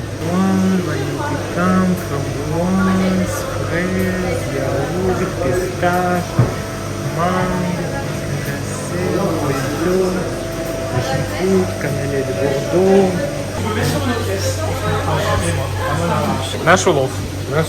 Канеле де Бордо. Канеле де Бордо — это такая штученка, которую мы ели в поезде, показывали десерт, специалитет Бордо. Да. А дальше? фисташку зарыта. А там фисташки. Ну куда же без фисташек? Вкусно? Очень. Вот попробуй. Да. А у меня спекулез. Это такие пряные печеньки, размолотые. Мне в детстве нравилось печеньки ломать, делать такую тюрю. Из печенек с молоком, да. Вот мне кажется, это что-то напоминает. Такое печеньки с молоком, со сливками. Очень вкусно. А там у меня мерти. Это блюбери. Голубика. Она такая свеженькая. Я специально решил ей завершить, поэтому она там первая внизу. Ну, очень вкусно. В сочетании с вот этими печенюшками прям песня. Отлично. В общем, очередная настоятельная рекомендация. Прям настоятельнейшая. Если вы будете в Ля-Рошеле и любите мороженое, то вот вам сюда. Эрнест. Это прям очень-очень вкусно. И вообще мы решили, что мороженое теперь будем есть каждый день в этой поездке. Каждый день есть устрицы, каждый день купаться и каждый день есть мороженое. Потому что здесь очень вкусно. Мы прям помним, что на этом маршруте, на этом веломаршруте везде очень вкусное мороженое. И будем давать настоятельные рекомендации. Вот. Всем срочно. Эрнест. Марк, сейчас опять заиграет. Пока он не заиграл, а то потом его не переорать, скажу еще, что в Эрнест съедобной ложечкой. И это прекрасно. Доедаешь вот так вот мороженое. Это и дальше ложечку. Ложечкой закусываешь. Можете играть. Что-то не танцуешь. Как раз теплее, если танцуешь. Нет. Да. Я собрал все свое тепло внутри, оно там. А зачем мороженое ели, если тебе холодно, вкусно? Вернулись к своим припаркованным велосипедам. Но тут проблемка. Да, это, конечно, вообще неприятно. У нас нет с собой никаких салфеток, чтобы это вытереть. Придется вытирать шортами. Мерзко моросит дождь. Такой холодный и колючий. Хочется скорее добраться до места ночлега и греться. Зачем это все? А завтра с утра 16 градусов. Карамелька с острова Ре, с солью. Она немножечко у меня в сумочке под это раскарамелилась, но от этого она стала наверняка еще вкуснее. Однозначно. Но раз уж дегустационное бюро заполучило в руки такой артефакт, надо попробовать. Что это? Это подтверждение, природа подтверждает. Ну, без, как бы это... Не рассусоливает. Не наоборот, Рассусоливает, да. Рассусоливай, но, пожалуй, можно уже внутри. Вкусно. Солено? Карамельно? Чуть-чуть, да. Тоже чуть-чуть? Она прям весь рот занимает. Как я тебе завидую.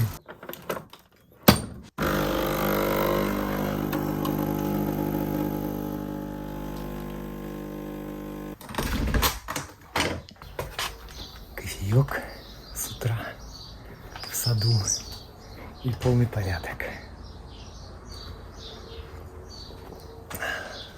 Немного серенько сверху, хотя нет, вон там даже небо появляется.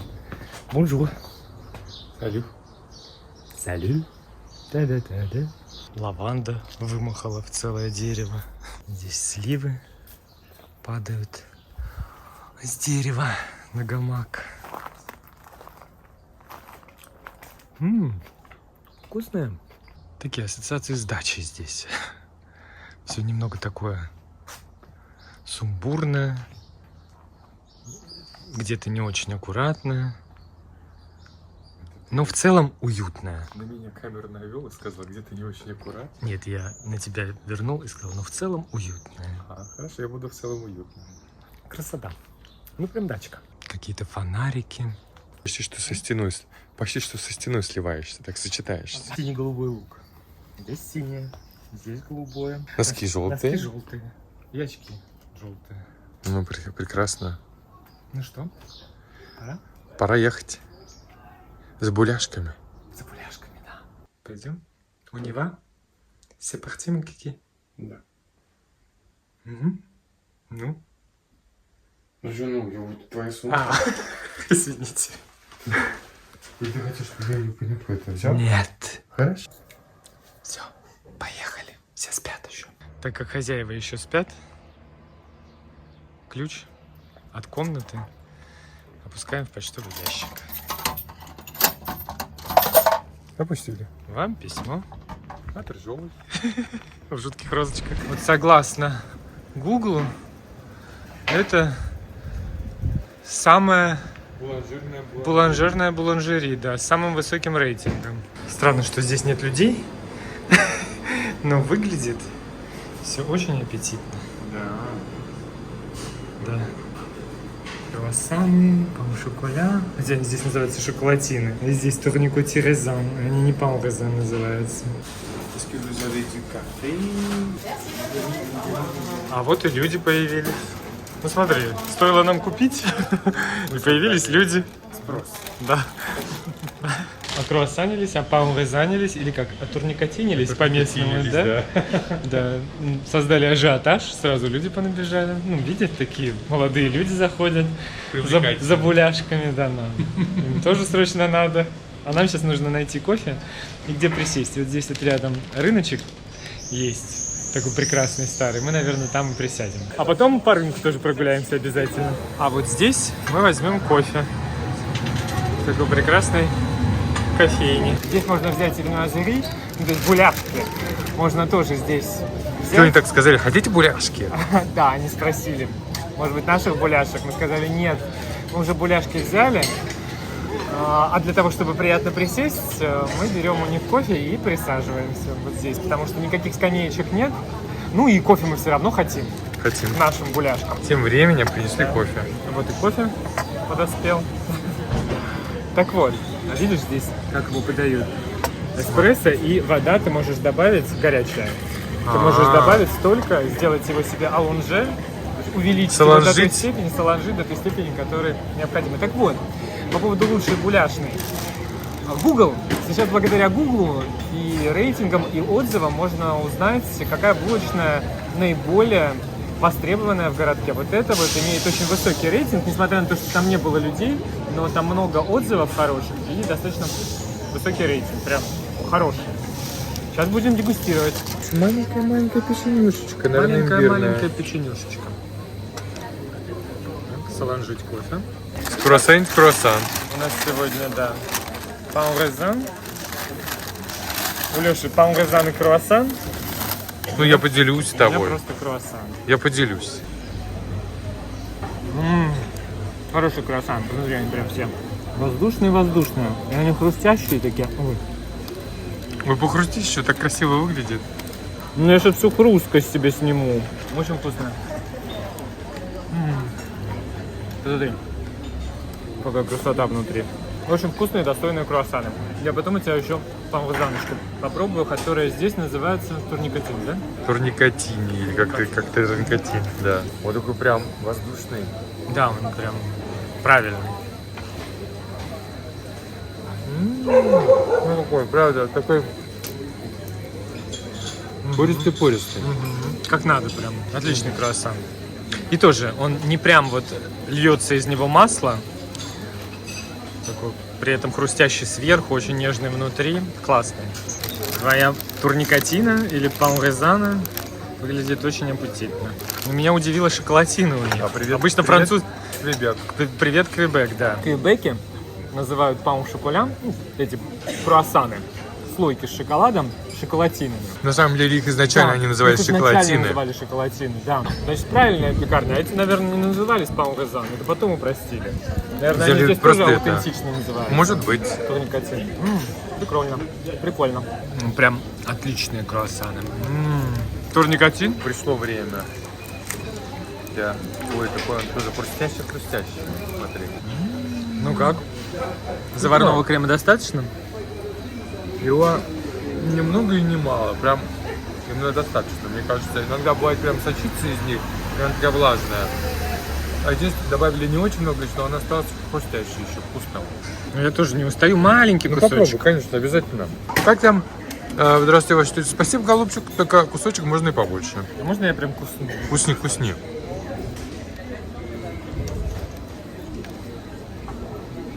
Я нарушил твою систему разворачивания. Ну как? Вкусно. Но я бы чуть-чуть больше заварного крема. Ну, можно побольше, Ну, как? но все равно очень вкусно. Очень-очень вкусно. Тесто прям... Вкуснее еще. Не могу. Очень вкусно. От тебя. Все? Расплатились? Да. Что? А что ты прячешь деньги? Какие деньги? Ах ты! Хитрец. Хотел сдачу зажать.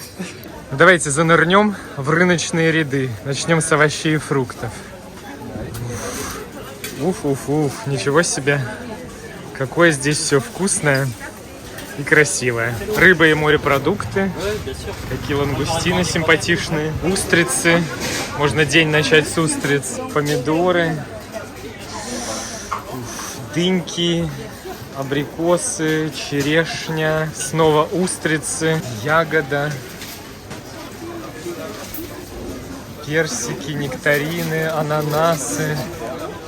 Вот лимоны нам, кстати, нужны. Здесь какая-то вкуснота в воках, клубника. Всего этого, конечно, просто глаза в разные стороны. Картошка какая красивая. Помидоры просто вообще божественные. Ой, какие красивые помидоры, прям светофоры. И море клубники. Вообще. Прям море, да?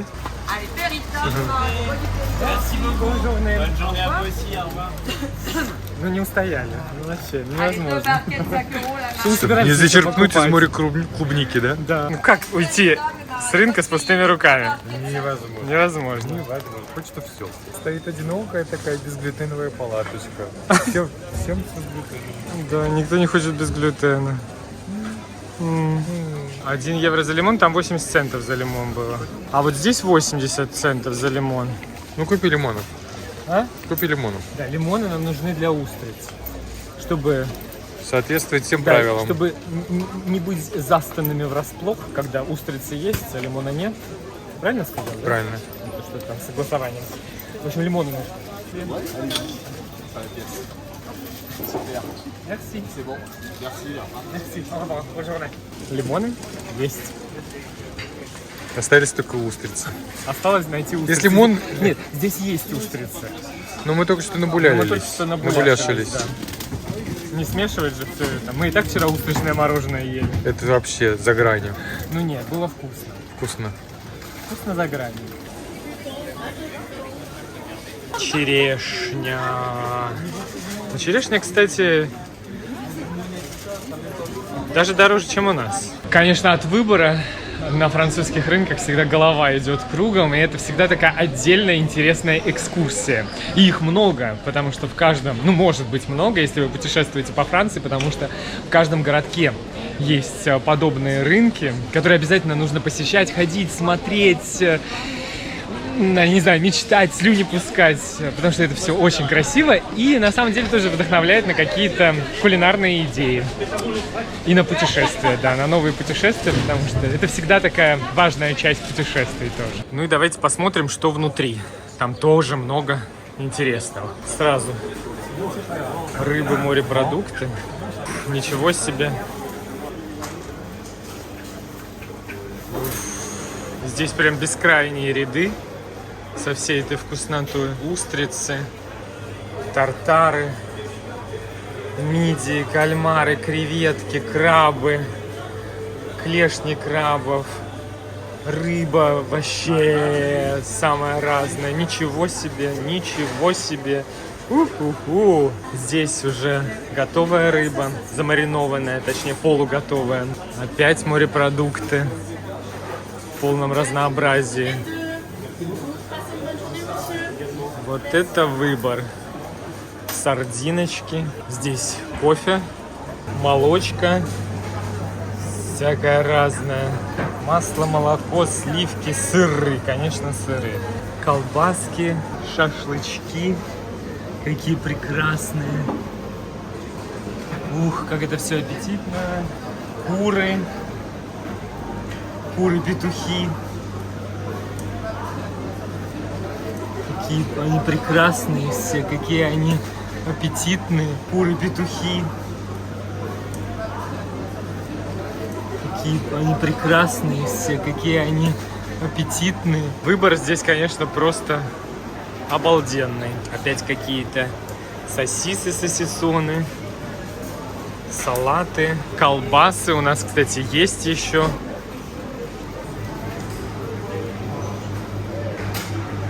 Йогурты, тирамису, десерты, масло, опять молочка, опять сыров. Просто сумасшедший выбор. Ой, сейчас слюни потекут. И такая здесь приятная рыночная суета. Все что-то покупают. Всем скоро будет очень вкусно. Кролики, куры, мясо. Тоже бушери, мясная лавка. Блин, какое же все красивое и вкусное. И здание рынка. Само здание очень красивое. Но такие вещи они всегда выбивают из графика. Невозможно же пройти или проехать мимо. Невозможно. Impossible. La Vélo d'ici. Это наш веломаршрут. Будем держаться вот таких указателей. Как радует этот значок. О, а здесь вот эти вот рыбацкие штуки. Лепешки au Карле. Это такие домики, кабаны на ножках, рыбацкие, с натянутой сетью, которая опускается, и с ее помощью ловится рыба. Один из старинных способов рыбалки, и многие используют это до сих пор. Это такая одна из местных достопримечательностей. Пискин домик рыбацкий. Городочек, в котором мы хотели, точнее остановились, хотели здесь искупаться, называется Шатлеон пляж. В прошлый раз мы здесь останавливались, здесь была какая-то утренняя зарядка даже. Замечательный городок своим вот этим вот бескрайним песчаным пляжем, просторы какие, которые сейчас еще более просторные, еще более бескрайние, этот песчаный пляж. Из-за отлива вода ушла куда-то туда, далеко-далеко-далеко. Поэтому, чтобы искупаться, нужно еще так прилично пройтись. Поэтому мы попробуем отложить, но не отменить купание. Платаны красивущие. Заехали в центр городка, в Карфур. В магазин, в супермаркет, для того, чтобы купить воды. Что-то как-то мы забыли в Ля-Рошеле на радости. Воды, Powerade, изотоник. Какого-нибудь хлеба, у нас же там колбаса имеется. Вот. И поедем дальше. Всегда там не было Powerade почему-то. Он, наверное, 2 покупает вчера. Кричи! Сейчас он уедет. Честно, в этом магазине, как и во всех остальных почему-то, в редких только есть, нету Powerade. Видимо, он продавался только в одном магазине на Эльдоре. Да, надо было 2 купить, 2 комплекта как минимум. У нас ограниченные багажные места. Вода это уже хорошо. Вода это жизнь. Вода это жизнь, а хлеб это колбаса. Хлеб всему глава. Пойдем. Всему колбаса. Всему колбаса. Пойдем на пляж, съедим колбасы. Раз не искупались, хотя бы колбасы отведаем. Какая приятнейшая улочка. закрытый рынок, на который очень хотелось бы заглянуть. Но где же взять время на все рынки Франции? В велопоездке очень важно держаться тайминга правильно, потому что, ну, уже говорили, важно доехать из пункта А в пункт Б, потому что есть риск остаться ночевать где-нибудь в поле. Опять же, нужно оставлять небольшой запас, потому что всякое может случиться. В прошлых поездках случалось, и даже в велокино это есть, например, цепь порванная, и это несколько часов как раз поездки по велоодиссее у нас были проблемы с колесами, у меня было проколото колесо, это тоже несколько часов, у Лёши спицу выбило, это ремонт вообще на часа 4 это заняло, да? А в тот день нам нужно было проехать 120 километров. Проехали, в результате все успели, да. Но это всегда стресс. Гостимся колбасой. Колбасой. А какой ты хочешь? Колбасеевный. Я не знаю, выбирай. Здесь с черным перцем, который подосыпался. Ну, давай с перцем съедим С тогда. перцем, да? Он же не просто так подосыпался. Это намек. Я предлагаю полбагета оставить на устрицы или на морепродукты, которые у нас обязательно тоже будут сегодня. Хорошо. А половинку на колбасу. Половинку с колбасой. А вода у нас здесь. Вообще у тебя все, ты весь в цветах, смотри. У тебя, ты весь синий, у тебя желтая пипка здесь. Да, я в цветах этого города. Вон там флаг, его видите? Да. Сине-желтый. За тобой желтый стул. Желто-синий стул. У меня даже здесь. Если обратите внимание, желтая резинка. Здесь велосипед синий. Синяя каска. Синяя каска, которая не понадобится. Желтые очки. Носки желтые. И в городке все желто-синего цвета. Даже зонтики на пляже, да.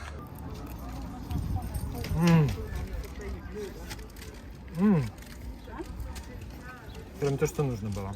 Что-то проголодались, да, уже? Угу. Слушай, багризиком. Настоящего. Прекрасный городок. И прекрасные его цвета. Желто-синие. А у тебя очки синие. И вместе мы с тобой тоже желто-синие. Да. Вот видите, мы тоже сегодня желто-синие.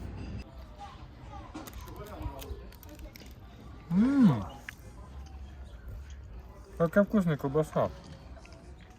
Вкусная. Спасибо, Арсанрай. Как там в карнавале Карма говорила. Люблю эту колбасу украинскую. А я здесь захотела шутку. Люблю эту колбасу украинскую. А потом они танцевали. Танцевали. Не, Ниночка, не. Да. И багет такой вкусный. Правильный прям. Очень вкусный. Багет ты выбрал. Спасибо. Ты проходим с таки с колбасой. Они тоже все хотят колбасы сразу. Да. Я бы хотел. Но мы не будем делиться. Очень мне нравится этот натюрморт. Прекрасный. Это просто невозможно не есть французский хлеб. Настолько. Невозможно. Ну как, ну посмотрите, ну это просто преступление не есть это. Грешно. Вот тоже золотое правило велопоездки. Поел колбасы и хлеба, взберись на холм. Нужно отрабатывать. Будущий хлеб. Французский, вкуснейший. От которого невозможно отказаться. Вот я вижу багет, а вон круассан. Да, багет, круассан. Вот там я вижу пан-ризан. А вон там пан-шоколя. Заехали в какую-то глушь. Трясущуюся, да. Съехали с маршрута велоодиссеи, потому что нам нужно немного в сторону. Вот немного в сторону, это вот так. Мы зарулили на полуостров Фура. Еще одно местечко, рекомендуемое к посещению, если у вас будет время сделать крюк на велоодиссее. Мальва опять же. Или халикокс. Заросли мальвы. Устрично-мульные хозяйства. Вот эти штуки сверливаются в воду. О, смотрите, сколько здесь. А вот это как раз трактор едет пустой, разгрузился. Так, что у нас здесь предлагают? 12 за 11 это дегустацион, если откроют. Мидии за 3,5 евро, за 4,5 евро. Здесь дюжина за 5,50. Устрицы. Есть маленькие за 2,50. Здесь много-много таких местечек. Можно и на месте продегустировать. А можно взять с собой. Можно винчика здесь выпить. И дизайн номер катерса выпить. Сейчас устрички и креветочки наши. Вкусно будет. Что? 6 евро. Это Всего 6. 6,90. 7.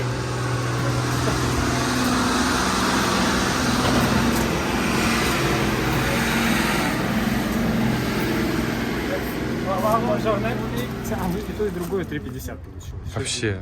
Вообще. Что за сказка? Притом, если здесь брать, дюжина устриц будет, ну, как минимум, ну, троечка и так подороже, ну, 11 евро. В 2 раза дороже. в любом Ну, это с случае. вином. Троечка стоит 5,50. Да. А, это с вином, да. Это с вином, хлебом и и лимон. Окей. и Все равно маслом. очень дешево. Всё равно очень дешево. И можно продегустировать. Мы в прошлый раз здесь дегустировали.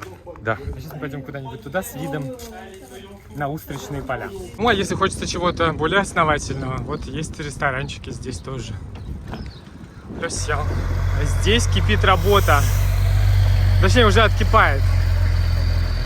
Установили устричные спирали, кто-то разъезжается, вон там тракторы вдалеке. Здесь как раз все и происходит. Добыча мидий, моллюсков, устрицы здесь тоже выращиваются. И вот с помощью тракторов и вот этих вот мини-барж сюда все это завозится, ввинчивается, располагается. И самое время для того, чтобы нам поесть. Мне кажется, что прекрасно вот здесь вот поесть устрицы, креветки с видом на то, где это все волшебство создается и добывается. Такой прекрасный натюрморт. Устрички номер 4. Такие красивые, корявенькие. Лимончик устричка. Креветули. Такие симпатичные. Номер 1. Багет и устричный нож, который сейчас пригодится. В этот раз у меня не велоперчатки, потому что для велика я их особо не использую, они не успевают просыхать. Устроперчатки. Да, устроперчатки не просыхают. Она улыбается оттуда. Улыбчивая девочка. Куда? Это мы не просто мусорим, так полагается. Ну, там всё Здесь в вот, да, устричных все в раковинах, устричных да. раковинах здесь. Про историю, что есть устрицы нужно только в те месяцы, которые содержат букву «Р», Название которых содержит букву «Р». названия которых содержит букву «Р», мы уже рассказывали, да, что это. Сейчас это уже не актуально совсем, это было придумано в то время, когда люди съели почти все устрицы, а раньше устрицы добывались вот так вот, дико выращенные. И для того, чтобы как-то оставить им время для размножения, размножаются они как раз, да, в более теплые месяцы, в названии которых нет буквы «Р», их вылавливать тогда было запрещено. Сейчас устрицы в основном выращиваются все искусственно, и их так много, что Есть «Р», нет «Р». есть «Р», нет «Р», дегустировать можно в любое время. Смотри, какая необычная, кучерявая. Вот такая у нас красота.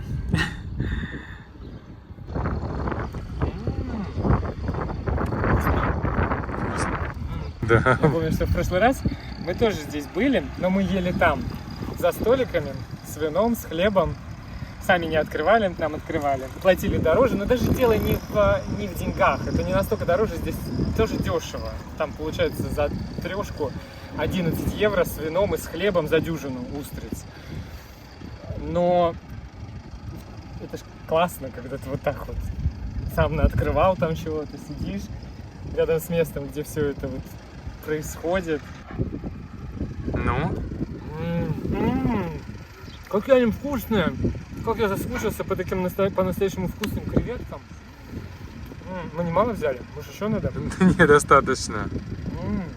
Они безумно вкусные. Они безумно вкусные, да. В Костко продаются тоже креветки, мы их покупали один раз, да? Да. Решили, что второй раз точно брать не будем, но они как будто бы картон. Да, да, вот картон Картон с привкусом, с запахом креветок. запахом креветок, да. Очень вкусно. Можно я сразу устричку?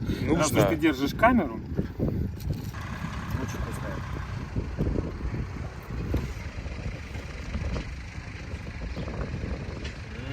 Вкусно. А вот эти такие более, как сказать,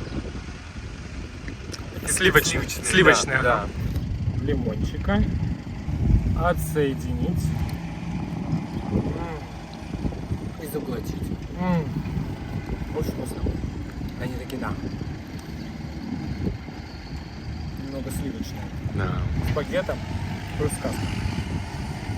Ну какие ж вкусные креветки, а? А вот как раз мешки с устрицами повезли. Возможно, как раз с теми, что мы сейчас едим. Очень вкусно.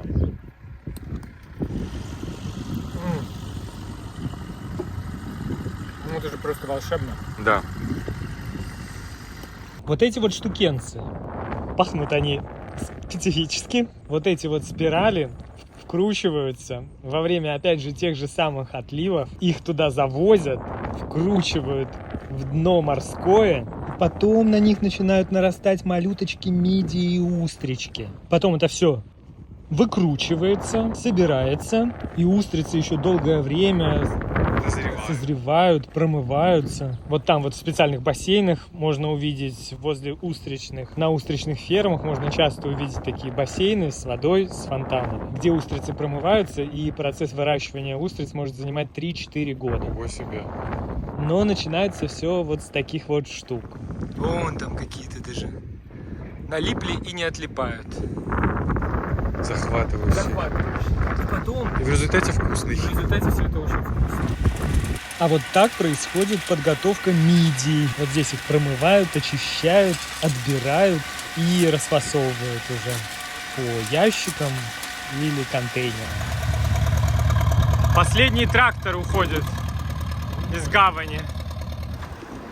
Еще один красивый город на нашем пути — Рошфор, который обязательно нужно посетить, если будете передвигаться по маршруту Велоодиссеи. Какая прекрасная прекрасность. Да? Да, очень веселенько. Да, радужные зонтики в небе. Очень позитивно. Местная мэрия. Отель Девиль. С часами, напоминающими нам, что нужно следить за временем. Да.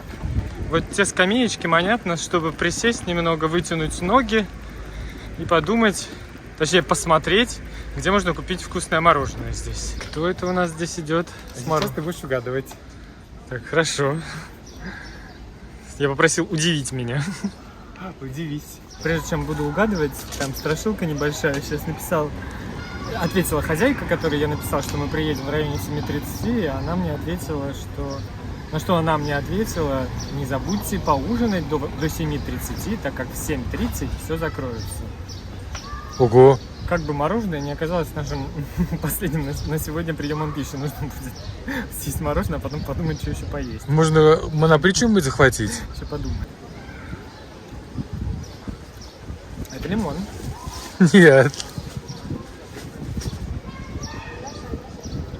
Кисленько. Пашенфрут. Да. Маракуйя, да. Да. Это passion fruit. Окей. Вроде Ты сейчас мои то-то тоже должен будешь Вроде угадать. passion. C'est vrai. Коррект. А это что-то зелененькое с мятой, мне кажется. Что-то очень знакомое. Ну это... это лайм, сифонвер. Нет. Тебе мохито. Это Правильно. мой топ. Правильно. О, ты прям это. Окей. Попробуй вот эти два угадать. С мятой? Ну да, название у лайм. него мохито, Да. да. Попробуйте теперь угадать. Вкусное? Вкусно? Я не попробовал, я Вкусное, это. вкусное.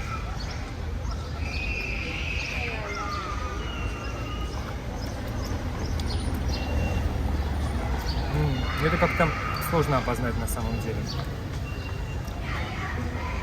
Что такое тоже очень свежее. Не могу понять. Еще попробуй. Подсказка нужна. Подсказка. Здесь нужна подсказка. Ну, версию какую-нибудь дай. Что-то очень знакомое. Любую версию давай. Что-то чайное. Нет? Ну, это фрукт. Фрукт? Летний. Груша? В Канаде тоже есть. Персики? Да, это по идее персик, да. Ну он такой, ну, Очень это... попробуешь сам, да, он не прям выразительный персик. А это, наверное, манго. Да? Ну, ты должен хотя бы попробовать, прежде чем называть. Это манго. Да, это манго. Да. Вкусно. Попробуй этот персик. Действительно очень сложно. Ну, Да, никогда в жизни не сказал, что это персик. Сложно идентифицировать его как персик, да. Бывает более перченый, а вот то у тебя попробую. Прям чувствую, да, пашафрут. Вкусненький такой.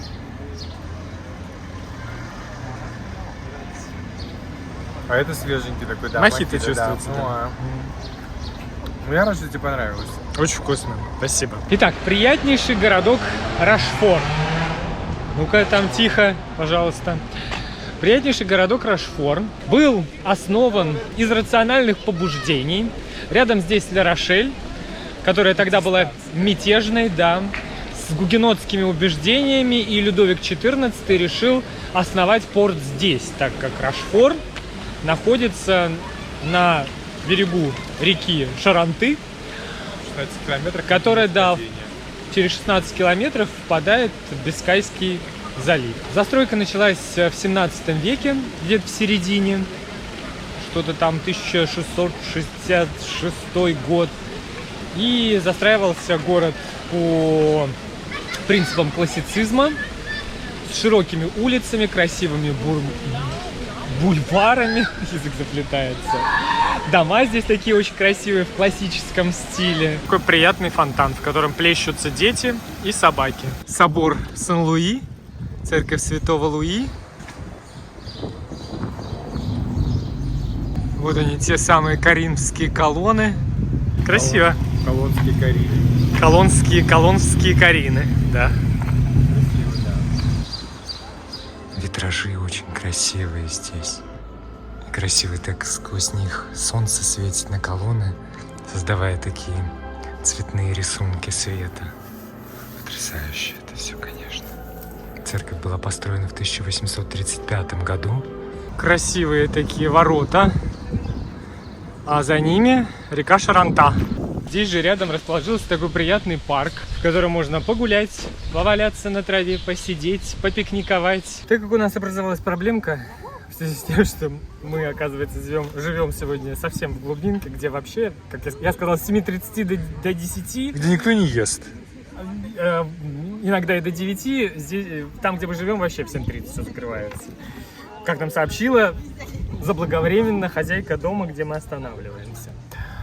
Ну, сами должны были посмотреть. Я видел, что там мало чего есть, но думаю, ну ладно, найдем.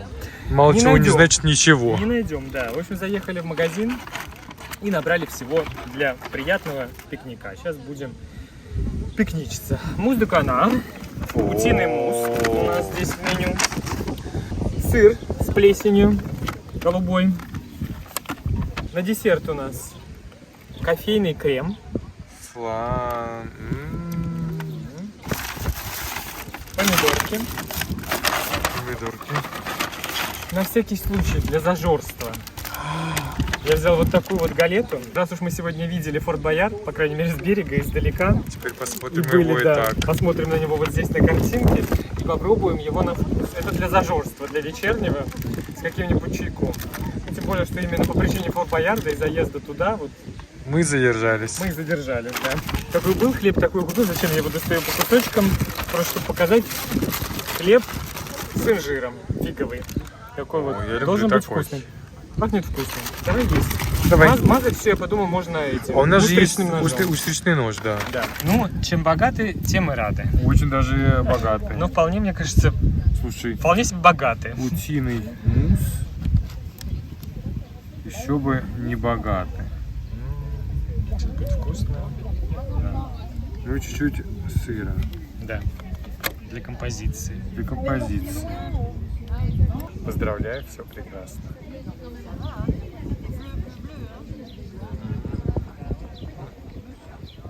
Хлеб вкусный. Такой нежный мусс. Вкусно? Сейчас до сыра доберусь.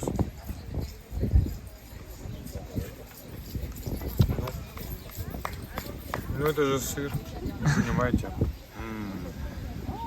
Мне нравится такой пикантненький. Все прекрасно. Что-то много, да, у нас паштета? Наедимся. Много не мало. Много не мало. Сегодня у нас такой.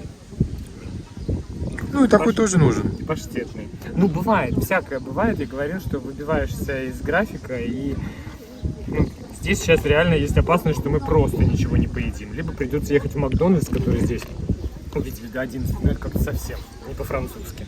Нет. Вкусно.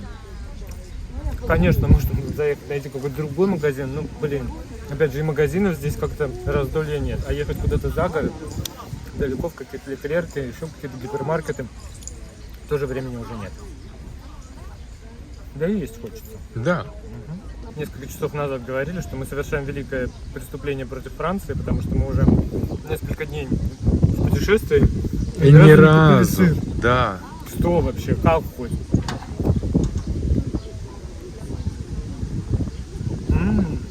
Вкусно? А с паштетом сейчас все это тоже вместе сделаем. И помидоркой Зашлифуй. заполировать, да, зашлифовать. Красота. Ну, прекрасный, мне кажется, пикничок. А завтра реабилитируемся каким-то обедом полноценным. Да.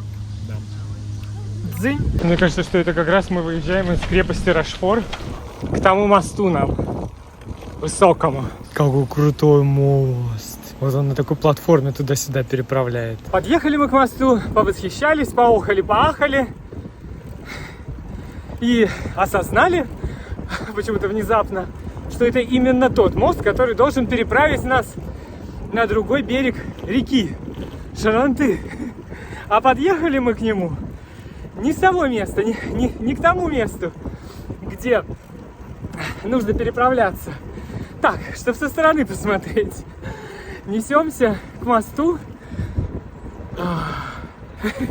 Есть надежда, что успеем, потому что мы уже опаздываем вообще-то. Если мы не заселимся, то это тоже будет сюрприз. Расписание закончилось. К мосту мы все-таки не успели. Нам нужно было вот сюда и потом вот туда. Такой вот мост-трансбордер называется. Если решитесь, до 7 часов вечера. Но мы не одни такие счастливчики. Люди приезжают тоже и разворачиваются. А нам, по всей видимости, придется вот по тому высокому мосту сейчас переправляться, чтобы хоть как-то успеть. Сейчас нам нужно взобраться на этот мост и его быстро переехать. Да, мост очень крутой. Потом нужно будет посмотреть, какая у него высота. И теперь отрабатываем утиный мусс и что там еще? Сыр, хлеб и будущий кофейный десерт. Ну вот так, без приключений в велопоездке невозможно. Видите, как высоко уже. У-ху! Кайф! А вид какой! Да. Может, ради этого и стоило забраться? Слушай, мы заработали себе на пирог. Мы заработали себе и на пирог, и на десерт. Я как раз еду, об этом и говорю, да. Ух. Высота и красота. Высота и красота. Красота, высота, красота. Вообще все. И пейзаж. Подъезжаем к месту сегодняшнего ночлега. Слушай, ну я, по крайней мере, рад, что мы поели уже. Да, и что у нас уже с собой есть. И с собой, да, у нас еще чуть-чуть осталось. Подкрепиться после вот этих вот всех стрессов. Ну вот где-то сейчас вот здесь. Как кладбище? Как кладбище? Кладбище 19? Нет.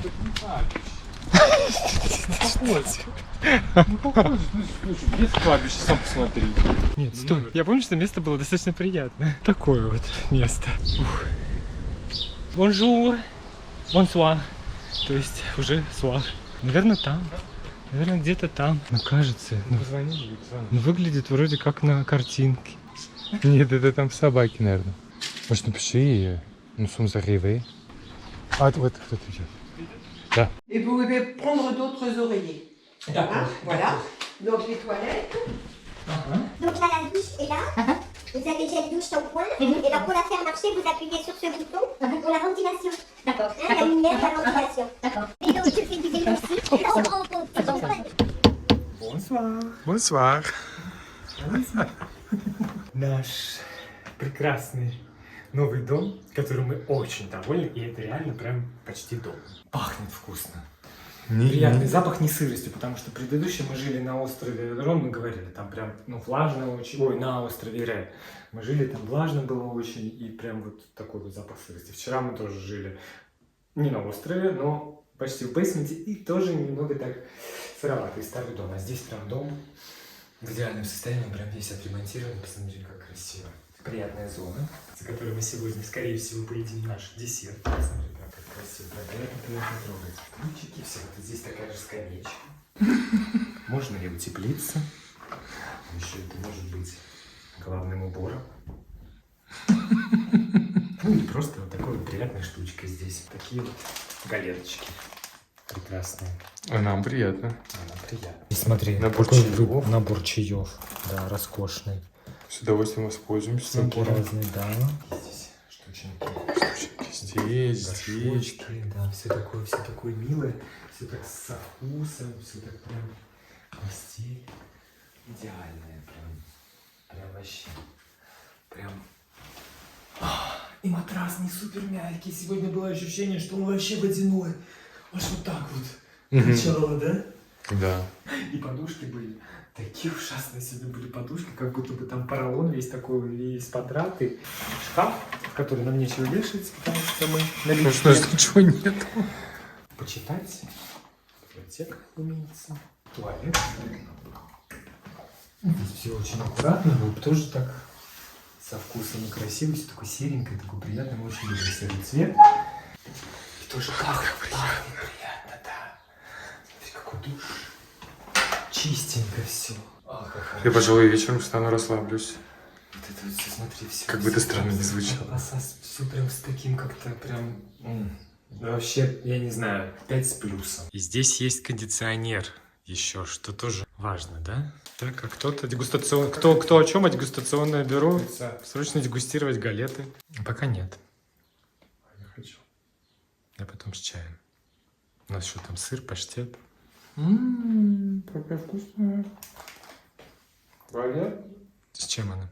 Миндальная? Она больше вкусная. Просто вкусная, можно кусочек?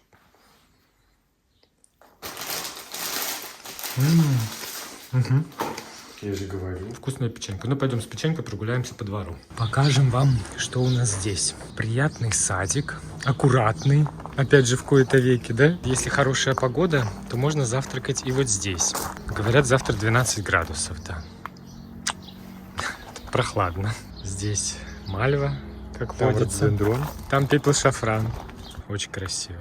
Все такое очень аккуратненькое. И ты меня напугал сначала тем видом, когда красивое кладбище, да. И хозяйка очень милая была. Прям поболтали с ней, немного французский тоже попрактиковали. Она была в Канаде, в Квебеке, была осенью, была зимой. У меня такое ощущение, что если бы мы ей сказали, что мы не поели, она спросила, вы avez mangé, вы уже поели?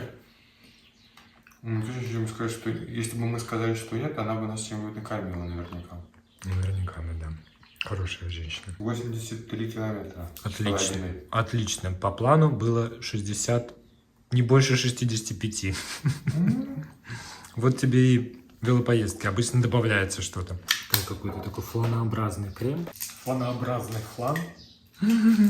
Такие пим-пим-пим. Крошки шоколадные.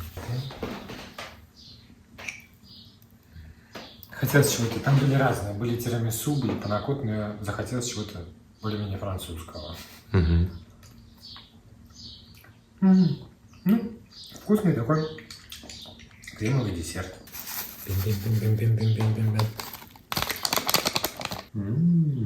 Птицы аж затихли. Аж ждут решения дегустационного бюро. Ну ничего. Одобряю, ничего. Ну, для магазинного такого десерта в банке достаточно вкусно. Вот, ты знаешь, в некоторых ресторанах тоже подают. Может быть, они отсюда и берут. Могут. Вкусно. Что ты там нашел? Орех. Так он зеленый еще. Ну, попробовать-то можно. Он падает, значит, это сырой. Орех же? Орех. Это желудь. Сам ты желудь. Не сломай зубы.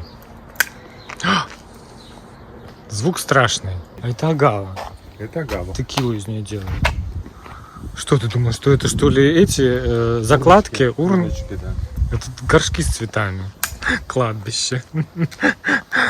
Я было испугался, что у нас вот этот дом опять. Думаю, да что ты будешь делать? Опять за садом не ухаживают. А тебя сейчас пчела в нос укусит. Да ничего не укусит. Я даже маленькую лавандочку себе на сон грядущий. А что ты к себе? Тебе лавандочку чуть побольше на сон грядущий. А ты что снимал? Лаванду, я вот так вот.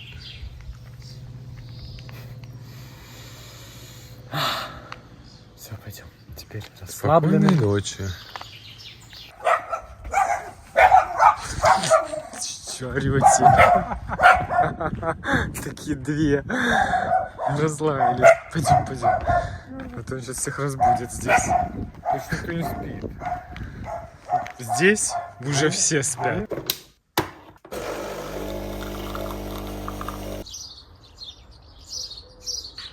Доброе, прекрасное утро. Птички поют. Небо синее. Глаза еще не открываются.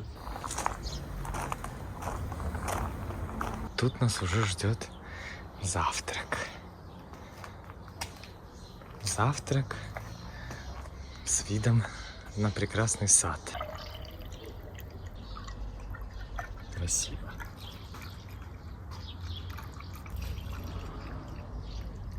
Маленькие деталечки, это Ага. очень важно. Да, деталечки, все в деталечках таких. Очень мне в этом доме это нравится. Даже здесь конфитюры. Не подписаны, а картинками отмечены. Клубничный, абрикосовый, И мой любимый. инжирный. Да.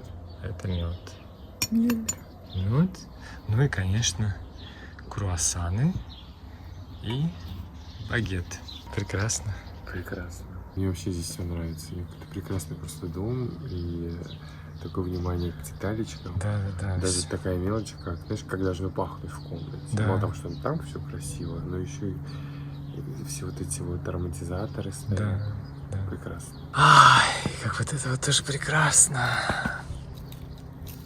Завтракать в саду — это прекрасно. Ну как круассан? Ну, он достаточно вкусный, но не вкуснейший. Не вкусно. Ну, вкусный. А у Ну, тебя такой тоже достаточно воздушный. кусочки броды на носу. Кусочки бороды на нас? Да.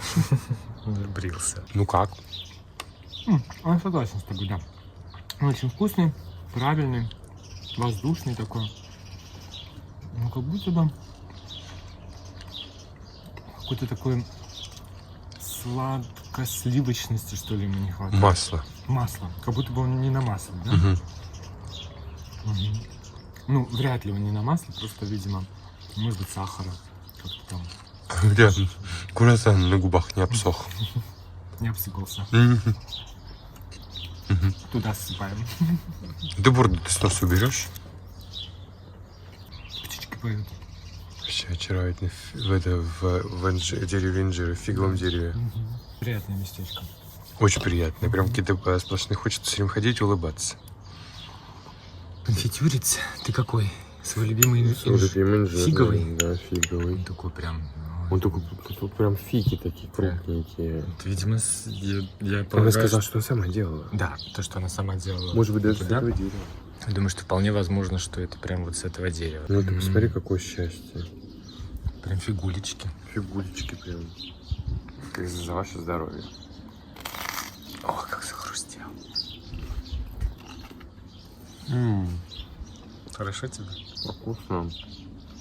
Мне нравится, извините, с набитым ртом невозможно. Я раньше недооценивал полусоленое масло, ну или соленое. А так вкусно. Вот сладкие Конфитюры? конфитюры с немножечко солоноватым маслом, это прям очень прекрасно. Я сейчас тоже так сделаю. Сделай. А мой любимый абрикосовый.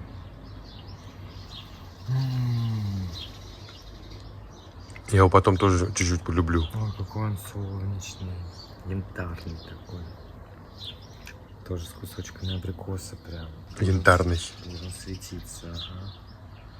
Светиться счастьем. Светиться счастьем, да. Тост с соленым маслом и абрикосовым конфитюром. Красота. счастье. Вкусный, блин, хлеб во Франции. Это просто... Невозможно отказаться. Мы не едим хлеб. Очень редко едим хлеб. Но здесь невозможно. Просто каждый день... это преступление отказываться. Здесь очень вкусный хлеб. Хлеб, все вот эти вот хлебобулочные изделия, бляшки. Ну, какое-то чудо. Ну, у нас сегодня много километров впереди, поэтому можно. Очень много. По-моему, больше, чем вчера. Да. Хотя планировалось Меньше. каждый день лайтово, да? Наш сегодняшний велолук. Спасибо этому дому. Мы поехали к другому. В путь? Да, сначала в Буланжери, а потом за новыми приключениями. Сначала за новым багетом, а потом за новым... Ну, багет нам очень нужен, вы же знаете. Колбаса самая У нас еще колбаса есть, и потом устрицы могут нас где-то там поджидать. не могут, а будут. Да, точно будут. Буланжери, буланжери, ла-ла-ла-ла, ла-ла-ла-ла-ла-ла. Буланжери. Бонжур. Как здесь много всего вкусного. Мы десерты еще не ели. Вот еще какое упущение у нас. Паурезон? Хочешь? Ну, вообще, на самом деле, Здесь сэндвичи. Прекрасные гуляшки. Merci, au revoir, bonne journée. Смотри, какая горбушка интересная. Не хочешь откусить сразу? ну, ее нужно вкусить, потому что это... Давай ты откусывай какую ты хочешь. Нет, ты откусывай. Ты горбушки любишь? Я люблю горбушки. Тут сразу две. Хрустит, обалдеть. Вкусно? А вторую можно потом оставить себе. Внезапно велодорога местами превращается просто в насыпанные камни. Не очень приятно. Не мешало бы здесь кому-то катком проехаться хоть раз. Да елки-палки. По гуглу мы опять заехали куда-то не туда. В какие-то дачно-огородные хозяйства. Кино такое было. Поворот не туда. Надеваем шлемы. Поехали. Потяни поплотнее или хорошо? Я уже дышать не могу. У меня челюсть не открывается полностью. Хорошо. Нормально. И мост на остров Олерон. Как всегда, нужно сначала взобраться, а потом уже спуститься. Так как мы вчера не искупались, как-то так получилось из-за отливов. Сегодня нужно 2 раза. Это я глядя на бирюзовую воду. Тут у меня мысли крутятся. А вот это в море устричные грядки, на которых выращивают устрицы. Они скоро зацветут, а потом дадут устричные ягодки. Устричный урожай. Да. А нам вот туда. Устричная дорога впереди нас ждет. Отлив, да, опять? Рыбацкий арт. Ты хорошо сочетаешься. Яркая футболка нет, вот он твой дом. Мы дорулили до городка Шато-де-Лерон, который находится на острове Олерон. И первым делом подрулили к вот этим цветным кабанам. Такая тоже одна из ярких достопримечательностей острова. Глядя на них, хочется улыбаться. Прям вообще твой дом. Стой! Сфотографируй. Вот сюда. Вот здесь. Стой, стой, стой, стой, стой.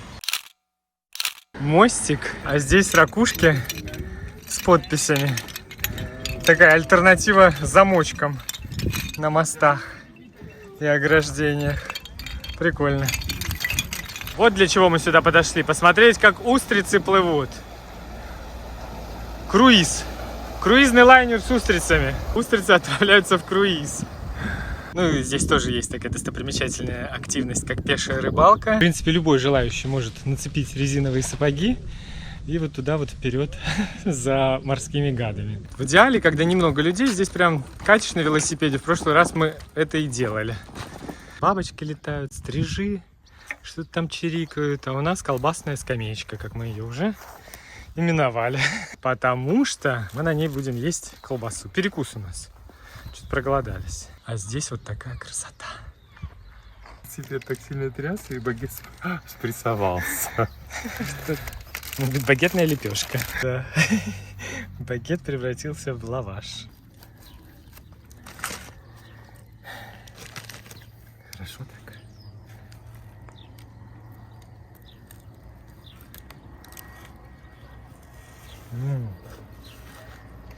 А теперь еще лучше. А вообще колбасу едим очень редко.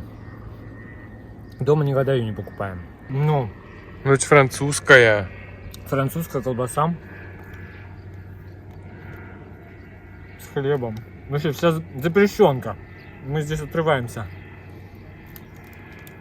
по запрещенному. То, чего дома не едим. Вот этот палец так вызывающий. Торчит. Торчит. Торчал. Этот палец оторча.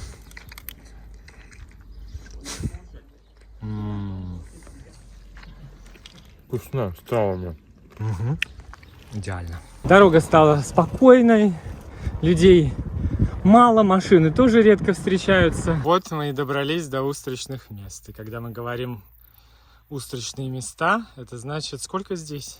1, 2, 3, 4, 5, 6, 7, 8, 9, 10, 11, 12 устричных хозяйств. 12 устричных хозяйств. Туда, во все стороны. Вообще. А вы думаете, почему нам так захотелось повторить этот маршрут? Нет, пока ничего никто не продает. А у них с 9 до 12. С 9 до 12? А сейчас сколько время? Сейчас уже времени час. Как так? Ну, наверное, кто-то же будет сейчас работать. Ну, вот здесь продают. Вот она, красота. Oui, c'est Oui, possible. c'est Alors, possible. c'est pour emporter. Pour emporter.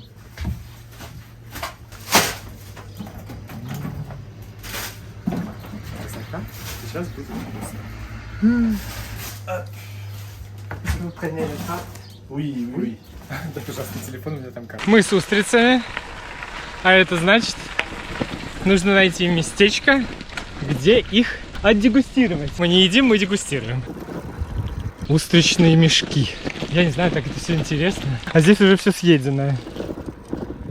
А вот смотрите. Вот здесь резервуар, в котором устрицы, уже готовые к продаже, отдыхают, промываются и готовятся быть съеденными. Мне кажется, мы нашли максимально аутентичное местечко для поедания, для дегустации наших устриц. Все в устрицах. Домик такой маленький, прекрасный. Здесь канальчик и устрицы под ногами. Как мы вовремя успели, да? Потому что все уже закрыто. Мы взяли, там были молочные и не молочные. Все как-то уже мастерски. А вот это не молочное. А это не молочные, да, вот они отличаются. У этой есть вот это вот молоко, а у этой нет. Выглядит очень аппетитно. Очень аппетитно выглядит. Вот такой сегодня натюрморт. Привет. Ой, сморщилась. Не такие соленые, как на острове Ре. Вкусно.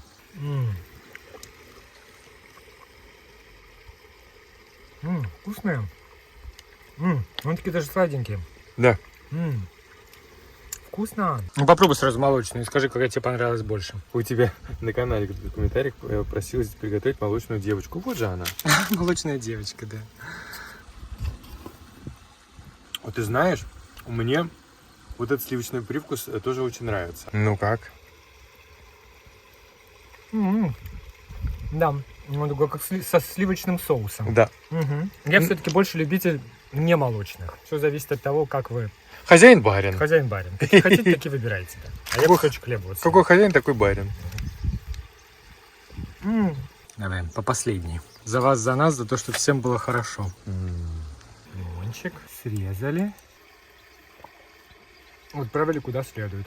Очень вкусно. Теперь знаешь, чего не хватает? Море. Не хватает моря. Хочется окунуться, потому что что-то очень жарко. Поехали искать море. Поехали! Поехали! Довольные, устрично. Наустренные. Наустренные, да. Можем ехать. Красота. Я тоже, голова у меня свернулась в сторону мороженого. Доехали до городка, который называется Боярд-Виль. Из названия понятно, что есть связь здесь с фортом Боярд. Зарулил нас сюда не форт Боярд, хотя тоже бонус дополнительный. Вот его прям хорошо отсюда видно. Ну и возможность хотя бы чуть-чуть окунуться. Кайфос. Очень хорошо освежает. На велосипеде поездил, искупался, поплавал и теперь бежит. Я говорю, это практически триатлон. Велосипед, вода и пробежался. Помнишь, мы вчера купили ковришку, которая называется Боярд. Да, мне кажется, как раз... Где, как не в Боярдвилле, ее есть с видом на форт Боярд. Вот там форт Боярд. И вот здесь форт Боярд. Мы можем просто отломить? Да. А что же, резать что ли ее? Боярд, Боярд. Или Боярд, как он там читается. Ну, это разве ж? Это же важно. Боярик нам. А мы к вам пришли. Бояре. В следующей точке на нашем маршруте едем по совершенно какому-то красивущему лесу. Красивые деревья. В общем, сказочно. Пустите мой кораблик, господа. Хочу я одного, хочу плыть туда, где волны бесятся, и я в глазах тону. Хочу я одного, хочу плыть к нему. Парам, парам, парам, шарам, да еще раз. Шарам, шарам, шап туда. И ла-ла-ла-ла-ла-ла. Шарам, шарам, шарам. Шап туда, ла-ла-ла-лу-лу-лу-лу.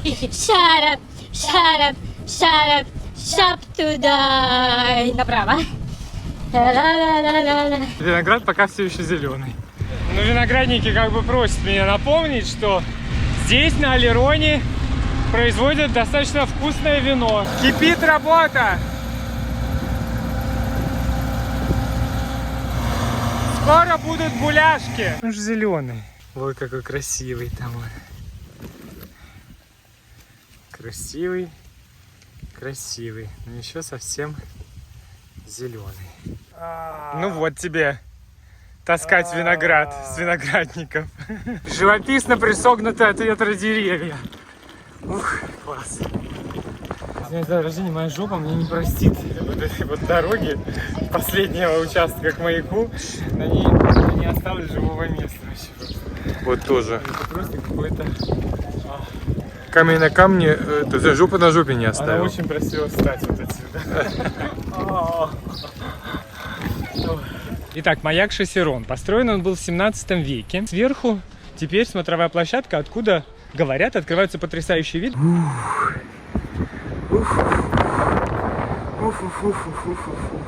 По все стороны. Классно. Там океан, там материк далеко, весь остров Алерон отсюда видно. Вот куда-то туда. Невероятно красиво. Дух захватывает. Прям вот так.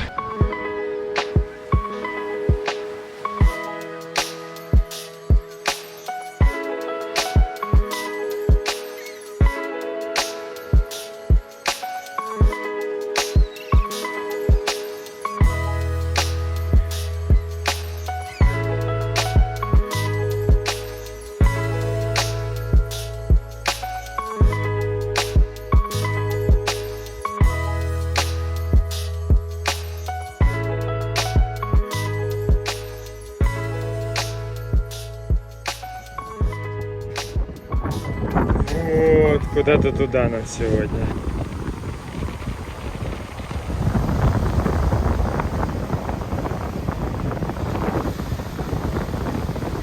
Красиво как!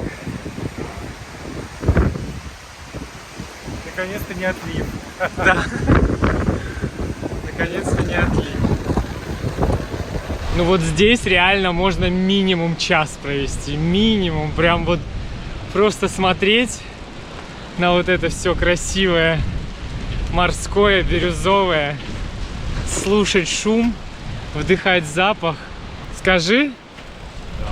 Скамеечки тоже имеются. Вот с таким вот видом роскошным.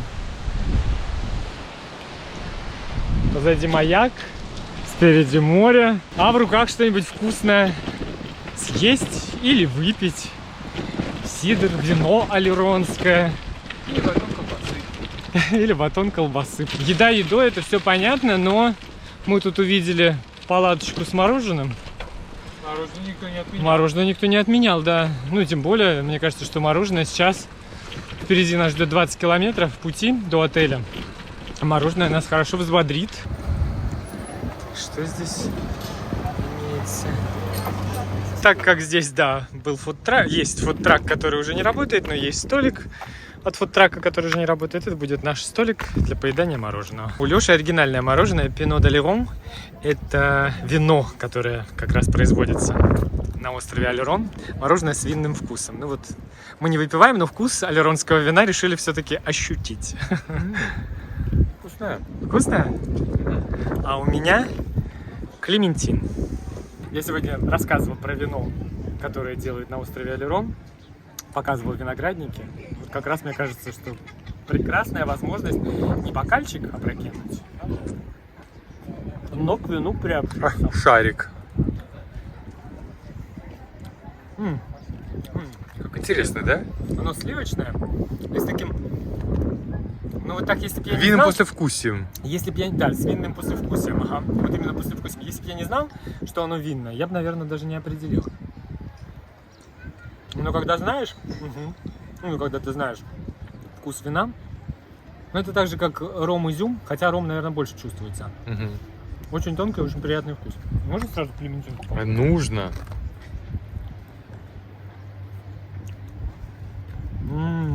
Такая кисленькая, кисло-сладкая.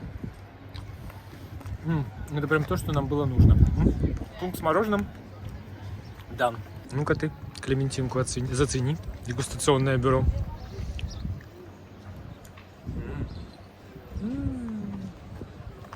Такая свежая и приятная. Да, вкусная очень. Я, пожалуй, еще ложечку. Да, мы давай просто поставим их и будем есть. Да. Потому что я на ложечку минимум винного тоже рассчитываю еще. Ух, какие здесь кедры роскошные. Ух, какое дерево! Обалдеть! Да, сегодня мы живем вот в этом отельце. Заезжаем и подкручиваем педали.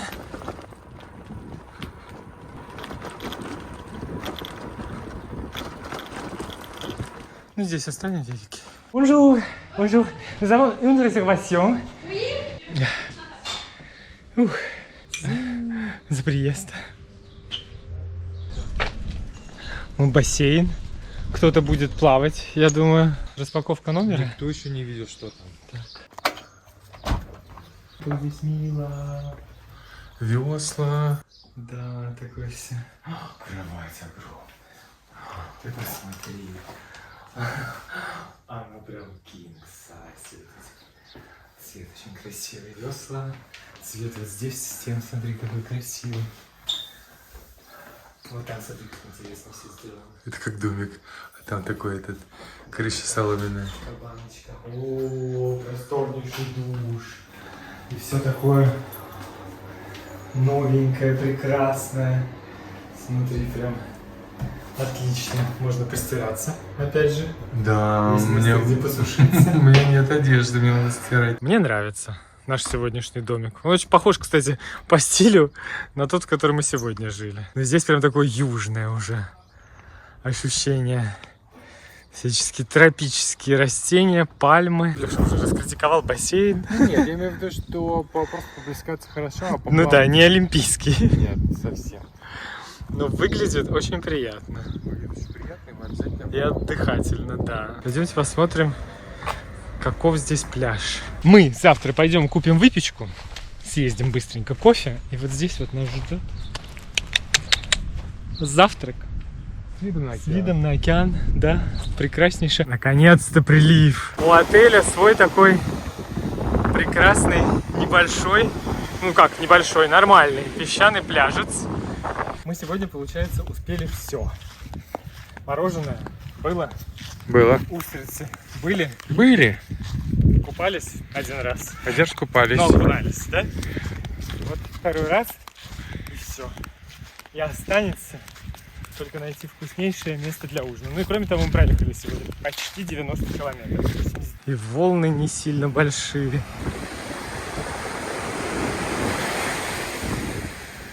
Класс! Прям острые камни? О! Спасибо! Да, острые камни. О! Вот так можно, если встать аккуратно. Ну вообще, аккуратнее коленками там только. Они прям острые. Все, теперь точно окунулись. С приключениями, но окунулись. Раз бассейн до 8, у нас есть еще 10 минут. Этим надо воспользоваться. Классно же. Кайфос. После 90 километров это то, что нужно. Свеженькие, бодренькие, готовы идти ужинать. Голодненькие, да. Готовы идти ужинать. Дошли до мест с едой. Бистро такое. Ресторан такой. Ой, а мы здесь ели. Мы на этом рынке, помнишь? Ой, да. Устрицы ели. Да.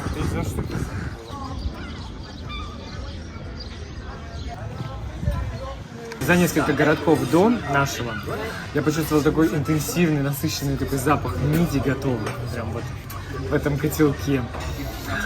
И там была вывеска «Муль d'Oléron», мидии Олерона за 9,50. И я тогда уже подумал, что очень хочу на ужин мидии. Но потом как-то мы посмотрели, что здесь есть в окрестностях, пробежались по меню. И вообще вот в это место мы вернулись за мясом. За мясом в перечном соусе. На входе увидели табличку. Но на входе увидели табличку, да, со списком мидий. И увидели, там люди ели уже мидии, и все. Я понял, что это судьба. Я хочу мидии и ничего другого. Олеронские мидии. А ты какие взял? С ракфором. Вкусно. Я тебя попробую. А ты какие заказал? Я заказал лучше рантес. Это местные олеронские мидии. Там сливки и пино. Пино d'Oléron. Наверное, то же самое, из которого мы ели мороженое сегодня. Надо, значит, это следует тому же выбору. Такие прям кастрюльки. Да? Великолепие. Пахнет. Обалдеть, как вкусно. Открывай свои. Вот я именно этого и хотел. Это пахнет невозможно вкусно.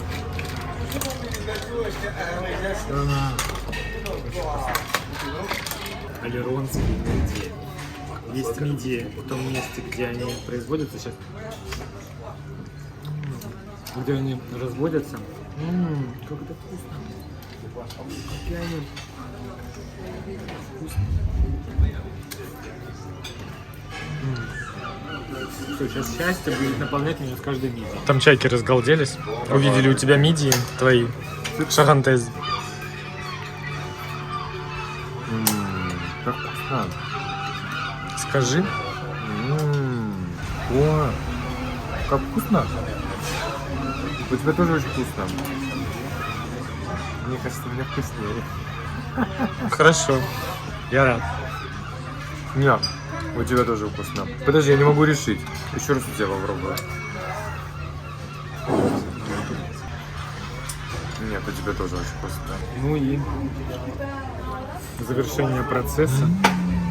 Макание хлеба в соус. Можно там даже мидию подвыловить еще.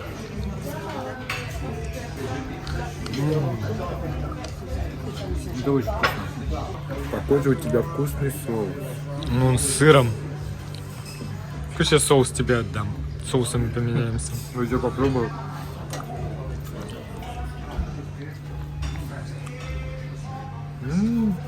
Вот этот мидия осталось.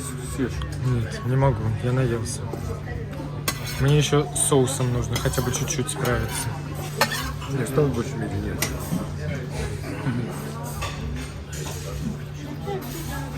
Ну, хоть и сейчас. Вот это вот одно из любимых, наверное, наших блюд французских мультфрит. Мидии с картошкой фри. Они с разным соусом. Но вот сегодня хотелось именно их, потому что здесь, в Олероне, повторюсь, их разводят. Олерон этим славится, разведением устриц, мидий Они настолько вкусные. и вина. Да. Ну, вино не можем попробовать, хотя мороженое попробовали, а у тебя вино там, олеронское. Ну там. Так что все срослось. Да. Я сытый. Не знаю, как ты. Я тоже. Да, прям вот чуть ли не, знаешь, не вот на этой скамеечке. У нас тут возник флешбэк. Я совершенно не помнил, что это именно это место. Оказывается, в 2015 году, когда мы ехали по маршруту Велоодиссеи и заезжали на остров Олерон, мы были здесь, на этой скамеечке, Да. мы сидели и ели устрицы, которые купили вот здесь, На рыбном рынке. на рыбном рыночке. Да. Сфотографировались, даже с ним покажу здесь фотографию. Нам их там открыли с лимончиком, 4 евро, по-моему, стоило. Это очень дешево. Да, и я думал, что мы в это место тоже заедем, но я думал, что оно дальше. А мы уже здесь, оказывается. Хоть завтра на завтрак, я не знаю, на второй завтрак устрицы есть. Здесь, в Марине, обнаружено мороженое, мимо которого не можем пройти, с каким-то сумасшедшим выбором, с интересными названиями. Народ толпится. Возможно, нам тоже надо. Нам надо. Пожалуйста, список, из которого попробуй выбери. Мне почему-то хочется пандепис. Пандепис, это будет вкусно. Это будет вкусно. И... ну, это то же самое. Рум-кафе. Мгм. Ну, наверное, нет. Надо какое-то второе другое придумать. Не могу придумать. Это что будет?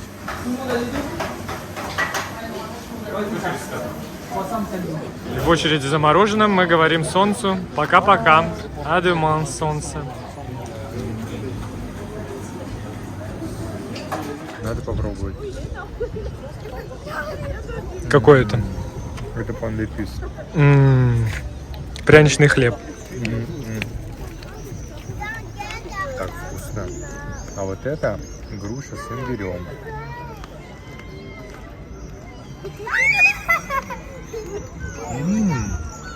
Интересно. Вкусно. Очень вкусно. Мой выбор Черешня. черешня. Я вдруг подумал, что что-то не наелись мы в этом сезоне черешни, а приедем, она уже, мне кажется, ее так много уже не будет. Поэтому черешня. Я прям с нее и начну. Я думаю, что будет сильно сладкая, но она прям идеально. Я прям думаю, что сейчас все слипнется от черешневого мороженого. Нет, это сорбет. А вот то, вот какое? А это фиалковое. Тоже мороженое.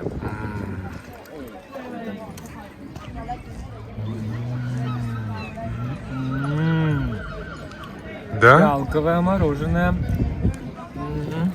Попробуй скорее мою, потому что Очень она там вкусно. что-то течет. Так, а у тебя что?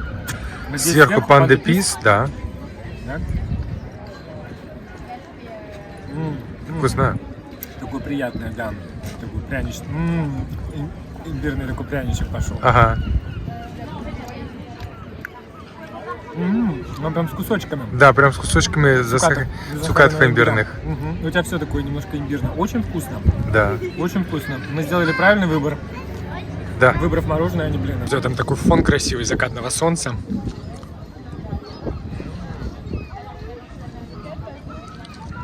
Какая вкусная вишня. Черешня. Я же говорю. Ялочка.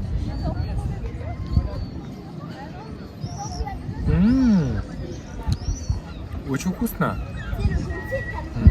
Не просто так, у них там очередь. Не просто так. Но мне кажется, вот это вот прекрасное место с видом на порт городка Ле Котиньер, где мы сегодня остановились, это повод сказать пока-пока, bon nuit, bonne soirée, bonne journée, что там у вас, всего самого доброго, хорошего, bon всего, да. Не переключайтесь и ждите продолжения. Завтра едем дальше. А сегодня что там еще? Спать? Да. Да. Что там по плану? Пока-пока. Пока! Какой я там поцелуй отправлял? Французский, воздушный? Воздушный французский поцелуй.